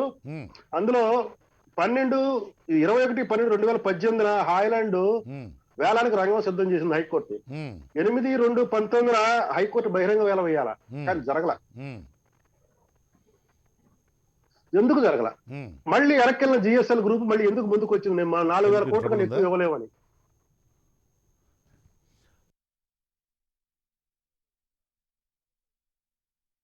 పార్థసారథి గారు, sir Parthasarathi garu, can you hear me? Parthasarathi garu, నా మాటలు వినపడుతున్నాయా? మీరు మ్యూట్ తీసేయండి. వినపడుతున్నాయి. Go ahead sir. ఇందాక నేను రైజ్ చేసినటువంటి పాయింట్స్ కూడా మీరు దయచేసి అడ్రస్ చేయండి. ఎందుకంటే ఈ లెక్కన కొన్ని లక్షల మందిలాగా ఈ దొంగ కంపెనీలలో, ఈ మోసపూరితమైనటువంటి కంపెనీలలో పెట్టుకొని వాళ్ళందరికీ స్టేట్ ఎక్స్చెక్కర్ నుంచి, రాష్ట్ర ప్రభుత్వ ఖజానా నుంచి డబ్బులు ఇస్తూ పోవాలి అంటే ప్రభుత్వం అడుక్కునే పరిస్థితి వస్తుంది. వీళ్ళు తమ డబ్బును తాము జాగ్రత్తగా కాపాడుకోవాల్సినటువంటి విజ్ఞత, బాధ్యత అనేటువంటిది ప్రజలకు ఉంటుంది. వాళ్ళు మోసగాళ్ళ చేతుల్లోకి మోసపోయి వచ్చి ఓట్ల కోసం అన్నట్లు వీళ్ళ మీద, పాలిటీషియన్స్ మీద కనుక పడేట్లయితే, అది చంద్రబాబు కావచ్చు, అది జగన్మోహన్ రెడ్డి కావచ్చు, ఎవరైనా కావచ్చు, ఇది ఎంతవరకు సమర్థనీయమో అనేటువంటిది కూడా చాలా సీరియస్ ఇష్యూ. ఎందుకంటే స్వతంత్ర భారతదేశ చరిత్రలో ముఖ్యంగా ఇటువంటి మోసపూరితమైనటువంటి కంపెనీలు ఆర్థిక సవరణలు, ఆర్థిక సంస్కరణలు అనేటువంటివి ఎప్పుడైతే ప్రారంభమయ్యాయో, ఎకనామిక్ లిబరలైజేషన్ ప్రారంభమైన తర్వాత ఆ ముసుగులో ఇవన్నీ కూడా ఇండియాలోకి వచ్చాయి. కొన్ని వేల కంపెనీలు ఇటువంటివి ఉన్నాయి. కొన్ని లక్షల కోట్ల రూపాయలు, కోట్ల రూపాయల ధనాన్ని ప్రజల నుంచి మోసం చేస్తూ ఉన్నాయి. ఇవి అత్యంత శక్తివంతమైనటువంటిది. ఇప్పుడు నేను చెప్పకూడదు, కానీ మన తెలుగు రాష్ట్రాలకు సంబంధించినటువంటి సెంట్రల్ మినిస్టరు, ఆయన వైఫ్ ఆమ్వేకి డిస్ట్రిబ్యూటర్గా ఉన్నారు ఆవిడ. సో ఈ కంపెనీస్ అనేటువంటి చాలా శక్తివంతమైనటువంటి కంపెనీస్. ఇటువంటి కంపెనీస్ ద్వారా మోసపోయినటువంటి డబ్బంతా కూడా ప్రభుత్వం ఖజానా నుంచి పే చేయడం అనేటువంటిది, it is just non sense. ప్రజలు చాలా కష్టపడి కట్టేటువంటి పన్నుల్లో నుంచి ఈ డబ్బులు తీసుకెళ్ళి వాళ్ళకు వితరణ చేయడానికి, సమారాధన చేయడానికి ప్రభుత్వానికి హక్కు లేదు అసలు. గో అహెడ్ సార్ పార్థసారథి గారు, ప్లీజ్ గో అహెడ్. మీరు దాన్ని నాతోటి పూర్తిగా విభేదించవచ్చు మీరు, ప్లీజ్. తప్పకుండా విభేదం అని కాదండి, ఇది మీరు కూడా ఒక మంచి ఆలోచనతోనే చెప్తున్నారు సార్. అవును, కానీ ప్రభుత్వాలు అవసరం దేనికండి? ఇప్పుడు ఎవడైతే నిజంగా కష్టాల్లో ఉన్నాడో, కష్టంలో ఉండేవాడిని ఆదుకోవాలనేటువంటిది మొట్టమొదటి ప్రభుత్వ లక్ష్యం. ఈ రోజు సంక్షేమాలు ఎవరైనా ప్రకటించినా ఇంకోటైనా కానీ అది వాస్తవం. అయితే ఇక్కడ మేము విమర్శించేది ఎప్పుడు ఏంటంటే, ఆదాయ వనరులను తీసుకోకుండా ఉన్న ఆస్తుల్ని అప్పులు తాకట్టు పెట్టి చేసేటువంటిది కరెక్ట్ కాదని చెప్తున్నాం. సంక్షేమ పథకాలు వెల్కమ్ ఇట్, కానీ సంక్షేమ పథకాలతో పాటు అతని యొక్క జీవిత అభివృద్ధి చేసేదానికి నువ్వు ప్రయత్నం చేయాలి తప్ప, దాన్ని ఒక రకంగా సంక్షేమ పథకాలు 20,000 కోట్లు 30,000 కోట్లు ఇచ్చి మద్యం పేరుతో సొంత కంపెనీలు పెట్టి దాంతో తాగించి 20 సంవత్సరాల దాకా కూడా తాగడానికి అవకాశం కల్పించండి అని ఆ డబ్బుల్ని తీసుకొని ఆ మద్యం కంపెనీల ద్వారా మళ్ళా దోచుకుంటున్నారు అనేటువంటిదే. ఆ దోపిడీ గురించి మళ్ళీ దాన్ని ఇక్కడ తీసుకురావాకండి, ఆ దోపిడీని సపరేట్ గా చర్చిద్దాం. ఇప్పుడు దీన్ని లింక్ చేసామనుకోండి, నేను అదైతే చెప్తున్నాను. నేను కృష్ణాంజనేయులు గారికి కూడా దీంట్లో ఇస్తారని చెప్పి నేను అనడం లేదండి, అది సంక్షేమ పథకాల విషయంలో జరిగిందనేటువంటి విషయం మాత్రమే నేను చెప్పాను. ఇక్కడ మీరు కృష్ణమోహన్ గారు చెప్పినట్లుగా ఈ రోజు పొరపాటున ప్రభుత్వం ఇవ్వలేదనుకోండి టెంపరీగా, it will be huge loss. ఇక్కడ ప్రజల యొక్క దాన్ని అమాయకత్వంగానే భావించాలి. ఇంతకుముందే అనుకున్నాం, మన యొక్క సోదరులు కూడా దాంట్లో డిపాజిట్ చేశారు అంటే వారు తప్పు చేసినట్లు కాదు కదా. సోదరులు అంటే ఎవరు? ఆగండి, సోదరులు అంటే ఎవరు? సోదరులు అంటే ఎవరు? మన జనసేన, సారీ నాకు జనసేన తరఫున ఉన్నారు కదా సార్, జనసేన తరఫున కావచ్చు. ఆ సోదరుడు మనకు వ్యక్తిగతంగా స్క్రీన్ దిగిపోయిన తర్వాత సోదరుడే కానీ వ్యక్తిగత స్థాయిలో ఇలా ఆన్ ది స్క్రీన్ ఉన్నప్పుడు ఆయన సోదరుడు కాదు. మనకు ఆయన శాంతి ప్రసాద్ గారి సోదరుడు కాదు. ఇప్పుడు ఒక్కసారి ఎవరు కాదు, కృష్ణ కాదు, మీరు కాదు, ఇది కాదు. ఎందుకంటే ఇది ప్రభుత్వ ఖజానా అనేటువంటిది అసలే వనరులు పరిమితంగా ఉండేటువంటిది ప్రభుత్వ ఖజానా. అటువంటప్పుడు ఇలాంటి లక్షలాది ప్రజలందరూ వీళ్ళందరికీ కనుక వితరణ చేస్తూ పోవాలనుకోండి, ఎక్కడి డబ్బులు తీసుకురావాలి? నేను వాస్తవంగానండి, నేను దానికే చెప్పాను. నేను దానికి ఏంటంటే, నేను వారం రోజుల లోపల మీరు పరిష్కారం చేస్తానన్నారు, 3 నెలల లోపల పరిష్కారం చేస్తానన్నారు. ఈ రోజు 234 కోట్లు పంచారు, ఇప్పుడు 400 కోట్లు పంచబోతున్నారు, మంచిదే. అయితే ఎప్పటికీ మీరు వీటిని శాశ్వత పరిష్కారం చేసి ప్రభుత్వానికి ప్రజలకి ఆదాయం తెస్తారనేటువంటిదే కదా ప్రశ్న. ఇక్కడే బహుశా తెలుగుదేశం ప్రభుత్వం ఏ విధంగా దోచుకోవాలని చూసిందో అదే పద్ధతిలో వీళ్ళందరికీ కూడా ప్రభుత్వం యొక్క డబ్బులు, ప్రజల డబ్బులు కొంత పంచేసి అగ్రిగోల్డ్ ప్రభుత్వం దగ్గర ఉన్న తర్వాత ఇండైరెక్ట్ వేలో మళ్ళా వాళ్లే తీసుకోవాలనే కుట్ర ఏదైనా జగన్ ప్రభుత్వం చేస్తోందా అనేటువంటిది మనం అందరము కూడా సీరియస్ గా ఆలోచన చేయాలండి. లేదు, ఒకవైపు పంచుతున్నారు, పంచేటువంటి సమయంలోనే ప్రభుత్వ ఆస్తుల్ని అంటే అగ్రిగోల్డ్ ఆస్తుల్ని మీరు సక్రమంగా లిక్విడేట్ చేయడం. మనము ఇప్పుడు ఆయన కొన్ని డబ్బులు ఇచ్చాడు కాబట్టి, ఒక నిమిషం పార్థసారథి గారు, ఆయన కొన్ని డబ్బులు 10,000 రూపాయల లోపు డిపాజిట్ దారులకు ఆయన కొన్ని డబ్బులు ఇచ్చాడు కాబట్టి మనం మరీ ఆయన మీద ఆరోపణ చేయకుండా మనం దీనికి ఒక ఫాస్ట్ ట్రాక్ కోర్టు పెట్టి సత్వరమే మీరు చెప్పినట్లుగా ఒక 6 నెలల్లోనో కనీసం ఒక 1 ఇయర్ లోపట్నో ఈ మొత్తాన్ని పరిష్కరించి ఈ ఆస్తులన్నింటినీ కూడా పబ్లిక్ ఆక్షన్ చేసి ఈ వచ్చినటువంటి వీళ్ళందరికీ కూడా బాధితులు ఎవరైతే ఉన్నారో ఈ బాధితులందరికీ కూడా వాళ్ళకి రావాల్సినటువంటి డబ్బు చెల్లించడం అనేటువంటిది చాలా మంచి భాగం. అది దేశంలోనే ఒక ఆదర్శవంతమైనటువంటి చర్య అవుతుంది. అది అప్పటిదాకా తాత్కాలిక సహాయం కోసం బలహీనులైనటువంటి వాళ్ళకి తాత్కాలిక సహాయం కింద వాళ్ళు వేసినటువంటి 10,000 20,000 అది ఇవ్వడంలో దాన్ని మనం అభ్యంతర పెట్టాల్సిన పని లేదు. ఎందుకంటే బలహీనులు కాబట్టి. నేను చెప్పడం లేదండి, నేను అందుకే అన్నాను. నేను ఇది ప్రభుత్వం చేసిండేటువంటి మంచి పని, దాన్ని మనం విమర్శించాల్సిన అవసరం లేదు. అయితే తెలియాలండి, తెలియాలి. ప్రభుత్వం మంచి పని కాదండి, ఇది ప్రభుత్వము పన్నుల ద్వారా నేను మీరు ఆయన అతడు కట్టేటువంటి పన్నుల ద్వారా కట్టేటువంటి అమౌంట్ ఇది ఎలా పడితే అలాగా అడ్డదిడ్డంగా వాడడాన్ని మనం అలౌ చేయకూడదు. ఆ విషయంలో ప్రజల పన్నుల ద్వారా డబ్బులు కట్టేటువంటి విషయమైనా కూడా, ఎందుకంటే సంక్షేమ పథకాలకు సంబంధించినటువంటి విషయాల్లో మనం ఇస్తున్నాం, మరి అది కూడా పన్నుల నుంచి కట్టిండే డబ్బులే కదా. నా ట్యాక్స్ ఎందుకు పేదవానికి పోవాలని చెప్పి నేను అనుకోను. నాతో పాటు పేదవాడు కూడా అభివృద్ధి చెందాలి అనేటువంటి ఆలోచన ఉంది. ఇది ప్రభుత్వం యొక్క కనీస బాధ్యత. నేను బాగా డబ్బులు ఉన్నాను కాబట్టి నేను కట్టే డబ్బుల్లో నా ఇంటికే రోడ్డు వేయండి, నా పక్కనే రోడ్డు వేయండి అనేటువంటిది కరెక్ట్ కాదండి. సమగ్ర అభివృద్ధి కోసం మాత్రమే ఉంది. ఈ రోజు సంక్షేమ పథకాలు ఎవరికైనా ఇచ్చినా కూడా అదే పద్ధతిలో జరుగుతోంది. ఇక్కడ కూడా ప్రభుత్వం ఇచ్చేదాన్ని అయితే నేను తప్పు పట్టడం లేదండి. It is a right decision. అయితే ఆ రైట్ డెసిషన్ కి సపోర్ట్ గా నువ్వు డబ్బులు తెచ్చుకునే అవకాశం ఉండి, లిక్విడేట్ చేసుకునే అవకాశం ఉండి చెయ్యకపోవడంలోనే కుట్ర ఏదైనా ఉందేమో అనేటువంటి ఆలోచన నాకుంది. దయచేసి నేను ప్రభుత్వానికి విజ్ఞప్తి చేస్తున్నా, మీరు ఒక టైం ఫ్రేమ్ 3 వారం అన్నారు, 3 నెలలు అన్నారు, ఇప్పటికి 2 ఏళ్ళు అయింది. కనీసం 3 ఏళ్ల లోపలైనా సరే అగ్రిగోల్డ్ ఆస్తులన్నీ, దీంట్లో కూడా ఒకటి ఉందండి. నేను కూడా ఒక బిల్డర్ కాబట్టి చెప్తున్నా, రియల్ ఎస్టేట్ లో ఉన్నాను కాబట్టి చెప్తున్నా. ఈ రోజు వీళ్ళు ఎవరైనా సరే దాన్ని ప్లాట్ల కింద డివైడ్ చేసి, దానికి పెద్ద ఖర్చు కూడా కాదండి, ప్లాట్ల కింద డివైడ్ చేసి అగ్రిగోల్డ్ బాధితులు ఎవరైతే ఉన్నారో వాళ్ళందరికీ కూడా ఈ అవకాశాలు ఉన్నాయని చెప్పి, ఆ అవకాశాలను కూడా సబ్జెక్టివ్ కండిషన్ మీరు తీసుకోండి అని చెప్పిన తర్వాత దానికన్నా ఎక్కువ రేట్లు వేరే వాళ్ళు ఇస్తే వాళ్ళకి ఇచ్చే అవకాశం ఉందని చెప్పి ఓపెన్ మార్కెట్ లో పెడితే ఈ రోజు మొత్తం అందరికీ కూడా డబ్బులు వస్తాయండి. అది చెయ్యకపోవడంలోనే ప్రభుత్వం యొక్క కుట్ర దాగి ఉంది అని చెప్పేసి నేను భావిస్తున్నా. ఈ రోజు ఆ ప్రభుత్వం నిజంగా చిత్తశుద్ధి నిరూపించుకోవాలనుకుంటే ఈ పని చెయ్యమనండి. దానికి ఏమన్నా సజెషన్ ఇచ్చేటప్పుడు పార్థసారథి గారు మీరు పెద్దవారు, శాసనసభ్యులుగా పనిచేసినటువంటి వారు, మనం ఒక సూచన చేసేటప్పుడు కుట్ర ఇటువంటివి ఆపాదించకుండా ఉంటే ఆ సూచనను పాజిటివ్గా తీసుకుంటారు ఎవరైనా. అది ఓకే. ఎనీవే ఇక్కడ నేను ఓకే ఓకే నో నో నేను ఎందుకు కుట్ర అంటున్నానంటే, ఓకే లేదా నేను తప్పు కాదండి, కుట్ర అని ఎందుకు అంటున్నానంటే, వీళ్ళు డబ్బులు పండించే డబ్బులు కూడా ఓపెన్ యాక్షన్ లో తీసుకుని రాకుండా ఉన్న కారణంగా నేను కుట్ర అని అంటున్నాను. Okay okay anyway anyway thank you. కుట్ర లేనప్పుడు రేపే ప్రకటించండి, ఓకే రేపే కొన్ని ఆస్తుల్ని వేలం వేయండి, ఓకే అప్పుడు కుట్ర కాదు. కానీ ఓకే నీ దగ్గర డబ్బు లేదు, ఓకే. ఆల్రెడీ సంక్షేమ పథకాల కోసం అప్పులు వెళ్తున్నారు, బాగుంది. జీతాల కోసం అప్పులు వెళ్తున్నారు, వచ్చేటువంటి దాన్ని మీరు పక్కన పెట్టడంలో ఏదో ఒక దురాలోచనే కదా మీకు. పోనీ దానికి మీకేమైనా అభ్యంతరాలు ఉన్నాయా? కోర్టులు ఏమైనా అభ్యంతరం చెప్పాయా? కోర్టు ద్వారానే చేయండి. ఓకే అట్లీస్ట్ ఇవన్నీ పరిష్కారం చేసే ప్రయత్నం. పోనీ ఈ 2 సంవత్సరాలలో ఏదైనా కమిటీలు శాశ్వతంగా కూర్చొని ఈ పరిష్కారం కోసం ప్రయత్నం చేశారా? ఇది కూడా ఒక సీరియస్ సమస్య, చాలా మంది కొన్ని లక్షల మంది ప్రజలకు సంబంధించినటువంటిది కాబట్టి దీని మీద ఫోకస్ పెట్టి ఉండాల్సింది ప్రభుత్వం. ఓకే, గతంలో చంద్రబాబు నాయుడు ప్రభుత్వం పెట్టకపోవడం అనేటువంటిది, దాన్ని విమర్శించడం అనేటువంటిది ఒక అంశం. కానీ జగన్మోహన్ రెడ్డి వచ్చిన తర్వాత ముఖ్యంగా ఈయన వీళ్ళకి హామీ పడి భరోసా ఇచ్చిన తర్వాత ఇతను చేసి ఉండాల్సింది. Okay anyway thank you. 50 నిమిషాలు ఆలస్యంగా వచ్చినటువంటి మన వైసీపీ ప్రతినిధి అద్దేపల్లి శ్రీధర్ గారికి కూడా అవకాశం ఇద్దాం మాట్లాడడానికి. Yes sir, go ahead. తుఫాన్లో కూడా వచ్చి ప్రైమ్ 9 స్టూడియోకి వచ్చి మాట్లాడుతున్నందుకు ఆ మాత్రం టైం పడుతుంది. హైదరాబాద్లో తుఫాన్ లాంటి వర్షాలు పడుతున్నాయి, గాలి దీంట్లో ట్రాఫిక్ జామ్ కాబట్టి. ఏదేమైనా కూడా పార్సాద్ గారు చాలా మాట్లాడారు, సెకండ్ టైం కూడా మాట్లాడారు. ఎర్లియర్ వేరే డిస్కషన్లో కూడా మాట్లాడారు. Beyond jurisdiction, out of box మాట్లాడడం.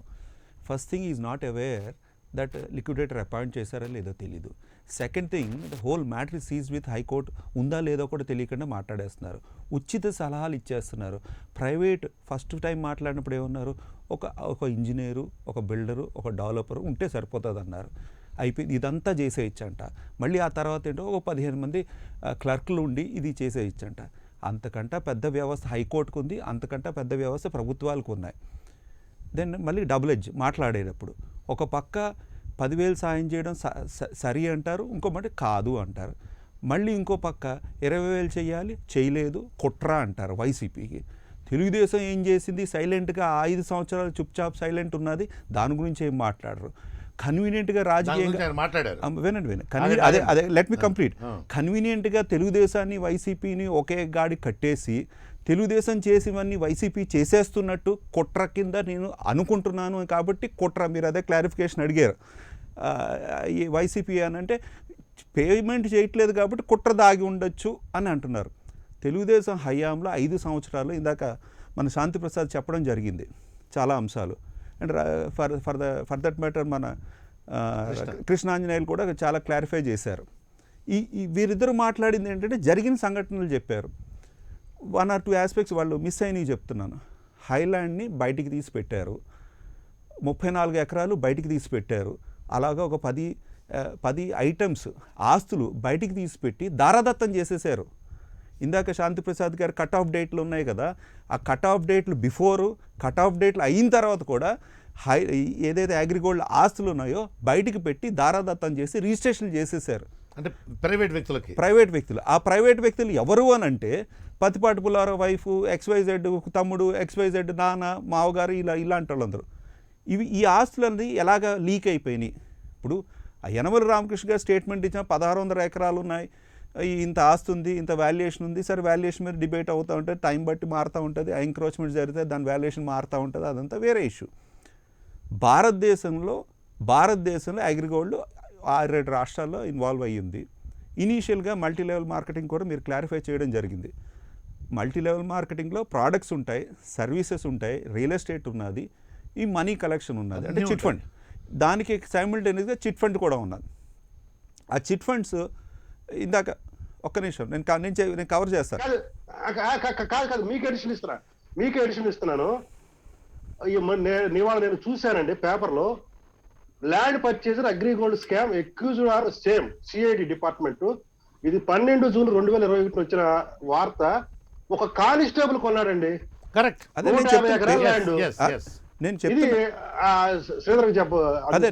నాకు గుర్తున్నాయి. మీకు కట్ చేస్తే ఇదివరకున కృషి బ్యాంక్ వెంకటేశ్వరరావు, కట్ చేస్తే Charminar bank, Vasavi cooperative bank హైదరాబాద్లో జరిగినప్పుడు అప్పుడు అందరూ కూడా చాలామంది నష్టపోయారు, సామాన్యులు, అతి సామాన్యులు. ప్రభుత్వాలు ఏమీ ఇంటర్ఫియర్ అవ్వలేదు. ఒక సాఫ్ట్వేర్ కాంపెన్సేషన్ పే చేయలేదు, ప్రభుత్వాలు ఇంటర్ఫియర్ కూడా అవ్వలేదు. అలా వదిలిపెట్టేశారు, గాలికి వదిలిపెట్టేశారు. అది జరిగేవి ఏం జరిగినాయి అందరికీ తెలిసి, ఎవరు నష్టపోయారో, ఎంతమంది నష్టపోయారో. సత్యం అనే కంపెనీ ఒకటి మటుకు సాఫ్ట్వేర్ కంపెనీ, అత్యధికంగా ఎంప్లాయీస్ అందరూ ఉన్నారు అండ్ ప్రెస్టీజ్ అది ఇది ఉన్న కానీ దాన్ని టేక్ ఓవర్ మహీంద్రాకి దారాదత్తం చేశారు. మీకు ఆ రోజు గుర్తుందో లేదో, సత్యం షేరు 100 రూపాయల దాకా టచ్ అయింది. 10 రూపాయల దాకా టచ్ అయినప్పుడు మహీంద్రా టేక్ ఓవర్ చేస్తే మహీంద్రా సత్యం అయింది. ఆ టేక్ ఓవర్ చేసి మళ్ళీ 50 రూపాయలు 60 రూపాయలు, అది 1000 రూపాయలకో 1000 కోట్లకో 2000కో సత్యం టేక్ ఓవర్ చేసిన సంస్థ మొత్తం అల్టిమేట్ మహీంద్రాకి 2-3 వేల కోట్ల దాకా వచ్చింది. దానికి సెంట్రల్ గవర్నమెంట్ పూనుకున్నది. ఈరోజు ఈ వివిధ రాష్ట్రాల్లో rose valley corporation, west Godavari, west Bengal, Sahara ఉన్నది భారతదేశంలో. ఇలా చాలా సంస్థలు, చాలా సామాన్యులు. మహారాష్ట్రలో చాలా సంస్థలు ఉన్నాయి. ఇవన్నీ కూడా సామాన్యులు. ఈరోజు ప్రభుత్వం ఏమన్నదంటే ప్రతిదీ రాజకీయ కోణంతో కాకుండా ఒక హ్యూమన్ టచ్ ఉండాలి కాబట్టి 10,000 20,000 అనేది సామాన్యులు, అతి సామాన్యులు ఉంటారు. దానికి క్లారిఫికేషన్ కృష్ణాంజలి చేశారు. ఒక ఫ్యామిలీకి ఒక మెంబర్కి ఎలిజిబిలిటీ, అది సౌండ్ ఫైనాన్షియల్ ప్రిన్సిపల్, దాని కోర్ట్ డైరెక్షన్ ఉందని కూడా ఆయన హైలైట్ చేయడం జరిగింది. అంటే ఇవన్నీ వదిలిపెట్టేసి పార్సాద్ గారు కోర్టుకు సంబంధం లేదు, ఎవరు అందరూ ఇన్కాంపిటెంట్, అందరూ అసలు డిఫమేషన్ కేసు వేయాలి ఇలాంటి వాళ్ళు మాట్లాడిన దానికి ఓపెన్గా చెప్తున్నాను సార్. ఎందుకంటే there is a official liquidator. వారు బీజేపీ నాయకులు మాట్లాడవలసింది ఏదన్నా ఉండుంటే, ఇప్పుడు దాకా 2 దఫాలు మీరు ఛాన్స్ ఇచ్చిన నరేంద్ర మోడీ గారు ప్రధానమంత్రి అయిన తర్వాత భారతదేశంలో పాత లాస్ చాలా వరకు తీసి పక్కన పాడేశారు. ఇన్సాల్వెన్సీ లాస్ని బలోపేతం చేశారు, బ్యాంకింగ్ నామ్స్ అని బలోపేతం చేశారు, క్యాష్ ట్రాన్సాక్షన్ 2 లక్షల కంటే మించి ఎక్కువ తీసుకోకూడదు, దాని మీద పెనాల్టీ క్లాజులు తీసుకుని వచ్చారు, ఇన్కమ్ ట్యాక్స్ రిఫార్మ్స్ తీసుకుని వచ్చారు, అకౌంటబిలిటీ పెంచారు, బ్యాంకింగ్ ప్రాసెస్ పెంచారు. ఇవన్నీ కూడా నరేంద్ర మోడీ గారు రిఫార్మ్స్, ఫైనాన్షియల్ రిఫార్మ్స్ తీసుకుని వచ్చారు. కాబట్టి ఇలాంటి మతలబులు చేసే కంపెనీని ఇండైరెక్ట్గా కట్టడి చేయడానికి ఆస్కారం ఉన్నది. ఎందుకనంటే ఈ multi level companies, real estate, ఇందాక మీరు టేక్ చెట్లు, శాండల్వుడ్, అన్ని విధాలుగా భారతదేశంలో జరుగుతున్నాయి. దానికి ప్రధానంగా వాళ్ళు ఎస్కేప్ అయ్యే కారణాలు మేజర్గా ఏంటంటే, వాళ్ళు ఒక దొంగ సర్టిఫికేట్ ఇస్తున్నారు. సహారా అదే జరిగింది, అగ్రిగోల్డ్ కూడా అదే జరిగింది. వాళ్ళు 2 లక్షలు తీసుకున్నా 3 లక్షలు తీసుకున్నా ఒక సర్టిఫికేట్ ఇస్తున్నారు. ఆ సర్టిఫికేట్కి దానికి లోగో ఉండదు, ఆ లోగో అంటే స్టిక్కర్ ఉండదు, దానికి క్రెడిబిలిటీ ఏం లేదు.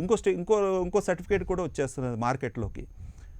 అదే బ్యాంక్ ట్రాన్సాక్షన్ అయ్యి ఉంటే మనకు బ్యాంక్ ప్రూఫ్ ఉండేది.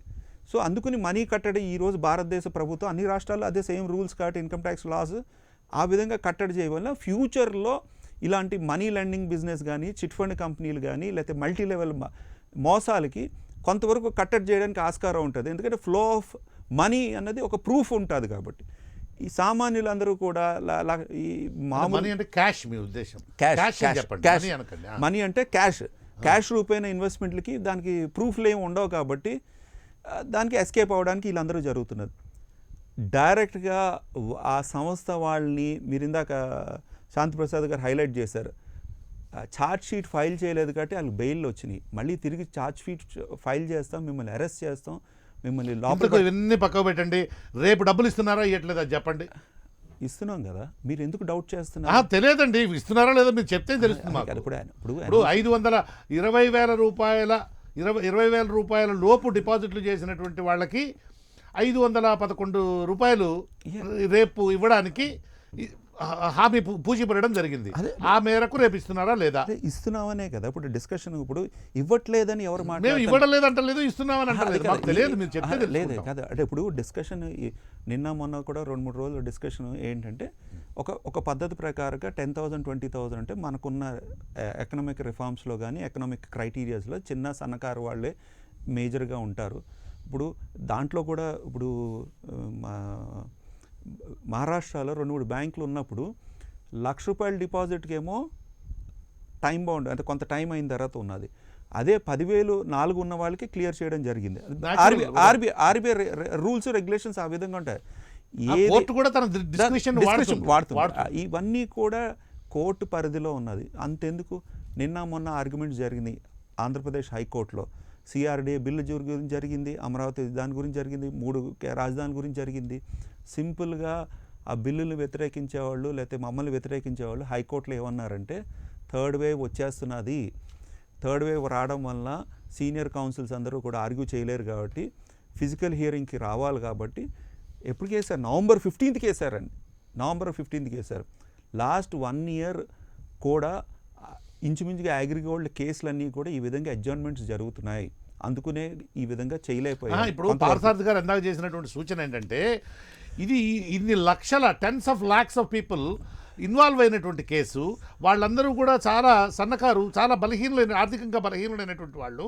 దీనికోసం ఇలా పేమెంట్స్ చేసేటువంటి బదులుగా ఒక ఫాస్ట్ ట్రాక్ కోర్టు పెట్టి ఈ కంపెనీ ఆస్తులన్నింటినీ కూడా వేలం వేయడం ద్వారా, రకరకాలైన పద్ధతుల్లో వాటి నుంచి డబ్బులు రియలైజ్ చేయడం ద్వారా వీళ్ళని కనుక ఆదుకునేట్లయితే అటు ప్రభుత్వం మీద భారం పడినట్లు ఉండదు, వాళ్లకు న్యాయం చేసినట్లు అవుతుంది అనేది ఆయన బేసిక్గా చేసినటువంటి సూచన. డైరెక్ట్ ఆగండి, దీనికే పరిమితమై మీరు ఏదైనా చెప్పదలుచుకుంటే చెప్పండి. దీని గురించే ఇందాక మాట్లాడినప్పుడు జీ గురించి మీరు మాట్లాడారు, వారు కూడా మాట్లాడారు. జీ 2 సార్లు కోర్టుకు వచ్చిందని. మీరు మాట్లాడింది మిస్ అయింది పాయింట్ ఏంటంటే అగ్రిగోల్డ్ సంస్థ వాళ్ళు కూడా 2 సార్లు కోర్టుకి వచ్చి ముందరకు వచ్చారు. జీ సబ్మిట్ కూడా కరెక్ట్ ఇన్ఫర్మేషన్ ఇవ్వలేదు. జీ సబ్మిట్ చేయకముందర ఒక ప్రపోజల్ ఇచ్చారు, జీ సబ్మిట్ చేసిన తర్వాత మళ్ళీ ప్రపోజల్ ఇచ్చారు. ప్రపోజల్ ఇచ్చి ఏంటి, మేమే ఆస్తులని మేమే తీసేసుకుంటాము, మేము పేమెంట్ చేస్తాం అంటే సార్ అప్పుడు కోర్టు ఏమన్నదంటే సరే ప్రమోటర్స్ వచ్చారు కాబట్టి వాళ్ళకి ఒక బెనిఫిట్ ఇద్దాం. జీ వెనక్కి వెళ్ళిపోయింది. ప్రమోటర్స్ కోర్టుకు వచ్చి అఫిడవిట్ ఫైల్ చేశారు, మేము ఇస్తామని. ఎంత కడతారు ముందరా అని హైకోర్టు డైరెక్ట్గా ఈ సంస్థ వాళ్ళని అడిగారు. వాళ్ళు 100 కోట్లు 50 కోట్లు అనేటప్పటికి కుదరదు అని చెప్పి హైకోర్టు ఆర్డర్ పాస్ చేసింది. మళ్ళీ జీ వచ్చి మళ్ళీ ముందరకు వచ్చింది. ఈ జీ సంస్థలు కానీ కార్వీ సంస్థలు కానీ ఎవరికి వంత పాడతాయన్నది అందరికీ ఓపెన్ సీక్రెట్. ఆంధ్ర రాష్ట్రంలో ఫైనాన్షియల్ సెక్టర్లో పనిచేసే వాళ్ళందరూ తెలుగుదేశం హయాంలో ఏ విధంగా జరిగింది అన్నది అందరికీ తెలిసిన విషయమే. అది ఓపెన్ సీక్రెట్, నేను పెద్దగా చెప్పనవసరం లేదు. బట్ మీరు ఒక్కటి గ్రహించండి, లాస్ట్ 1.5 year హైకోర్టు కానీ లోవర్ కోర్ట్స్ కానీ అడ్జర్న్మెంట్సే అవుతున్నాయి తప్ప there is no physical hearing జరగట్లేదు. ఎస్పెషలీ అగ్రిగోల్డ్ కానీ మనం చాలా కేసులు కానీ ఉభయ తెలుగు రాష్ట్రాల్లో కదా భారతదేశం యావత్తు. మొన్న చీఫ్ జస్టిస్ గారు, సుప్రీంకోర్టు చీఫ్ జస్టిస్ గారు సర్క్యులర్ ఆల్ చీఫ్ జస్టిస్ పంపించారు. Chief justice of Andhra Pradesh and Telangana has continued అడ్జర్న్మెంట్స్. ఏదైనా మరీ ఇబ్బంది కలిగితేనే కోర్టుకి వచ్చి మళ్ళీ ప్రజెంట్ చేయాలి, కానీ all adjournments, all orders passed will be continues up to 15th of August, దాన్ని సెప్టెంబర్ వరకు చేశారు. అందుకుని లీగల్ ప్రాసెస్లో అగ్రిగోల్డ్ సంస్థలు ఆక్షన్ చేయడానికి. ఒక నిమిషం ఉండండి, శాంతి ప్రసాద్ గారు ఫాస్ట్ ట్రాక్ కోర్టును పెట్టమని గవర్నమెంట్ హైకోర్టును రిక్వెస్ట్ చేసేటువంటి అధికారం ప్రభుత్వానికి ఉంటుంది, రాష్ట్ర ప్రభుత్వానికి ఉంటుందా ఉండదండి? రాష్ట్ర ప్రభుత్వానికి ఉంటుంది. అయితే హైకోర్టు కూడా సియోమోటోగా చేయాలనుకుంటే చేయొచ్చు. కానీ బేసికల్ గా ఈ ఫాస్ట్ ట్రాక్ కోర్టుల వల్ల ఫలితాలు ఉంటాయితే నేనైతే అనుకోను. ఎందుకని? ఇప్పుడు హైకోర్టు లాంటి సంస్థ డైరెక్ట్ గా అక్కడ నేరుగా సూపర్విజన్ జరుగుతుంటేనే చంద్రబాబు నాయుడు ప్రభుత్వం ఎన్ని జిమ్మిక్కులు చేసిందో మీరు చూశారు కదా సార్. ఇప్పుడు చంద్రబాబు నాయుడు చిన్న విషయం చెప్తారు. ఇప్పుడు చంద్రబాబు నాయుడు లేడు కదా. చిన్న విషయం చెప్తా. శాంతి ప్రసాద్ గారు ఒక్కసారి హైలైట్ చేయండి. పబ్లిక్ ప్రాసిక్యూటర్ కి 1.5 కోటి లంచం ఇవ్వడానికి ప్రయత్నం చేశారు. అది కూడా రిపోర్ట్ అయ్యి ఉంది పేపర్లో. ఇది కూడా హైలైట్ చేయండి. లాస్ట్ 1 year 1.5 year కోర్ట్స్ ఏ విధంగా నడుస్తున్నాయి అది కూడా మీరు ఒకసారి హైలైట్ చేయండి. అది అందరికీ తెలిసినటువంటిదే కదా వర్చువల్ కోర్ట్స్ అనేటువంటి విషయం. నేను సంవత్సరం నుంచి ఇంట్లో కూర్చున్నా, సింగం లాంటి వాళ్ళు నాకు అవకాశం ఇస్తే డిబేట్ లోకి వస్తున్నాను. నాకైతే వృత్తి లేదు, సంపాదన లేదు. అలాని కాదు, అంటే ప్రజలకి ఫిజికల్ గా పని చేయట్లా. అదే కాదు, ఫిజికల్ గా పని చేయకపోయినా వర్చువల్ గా చేస్తున్నాయి.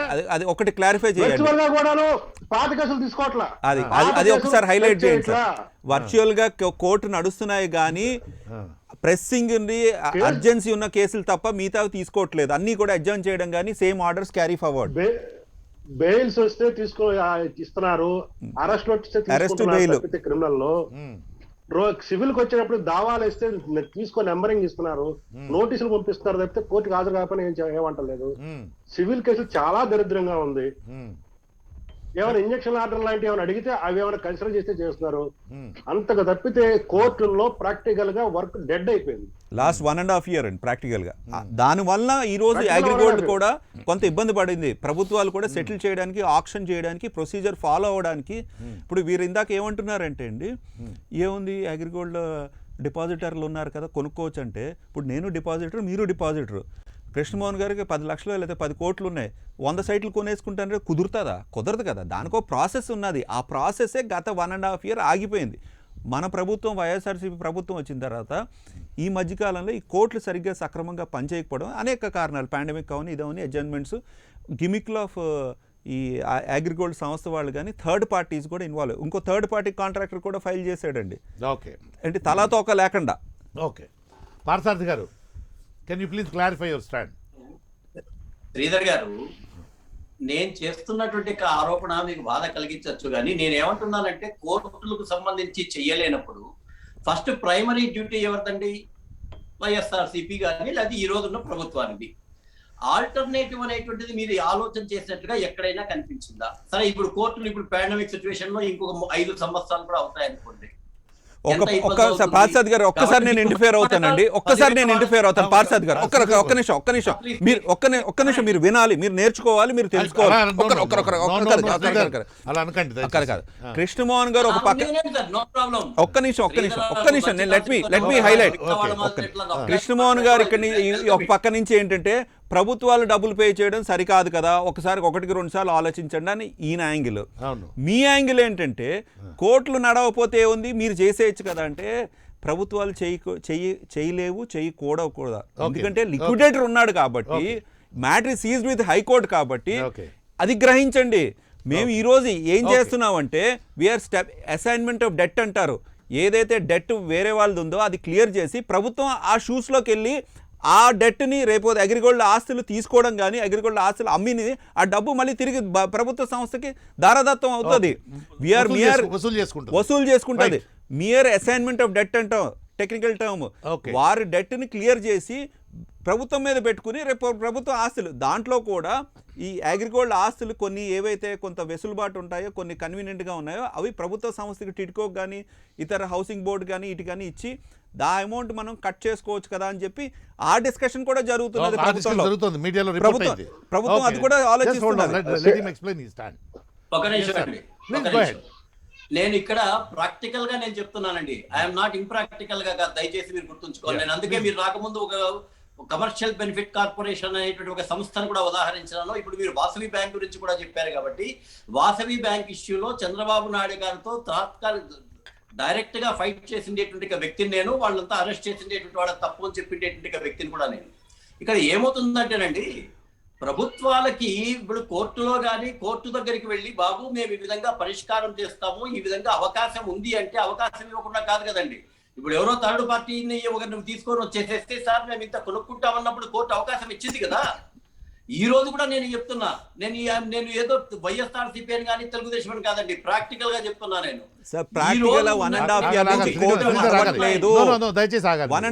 కోర్టులు నడవట్లేదు, గ్రహించండి. But he's not understanding that. పదే పదే అదే మాట మాట్లాడుతున్నాడు, అసలు ఆపర్చునిటీ ఇవ్వట్లేదు కోర్టులో.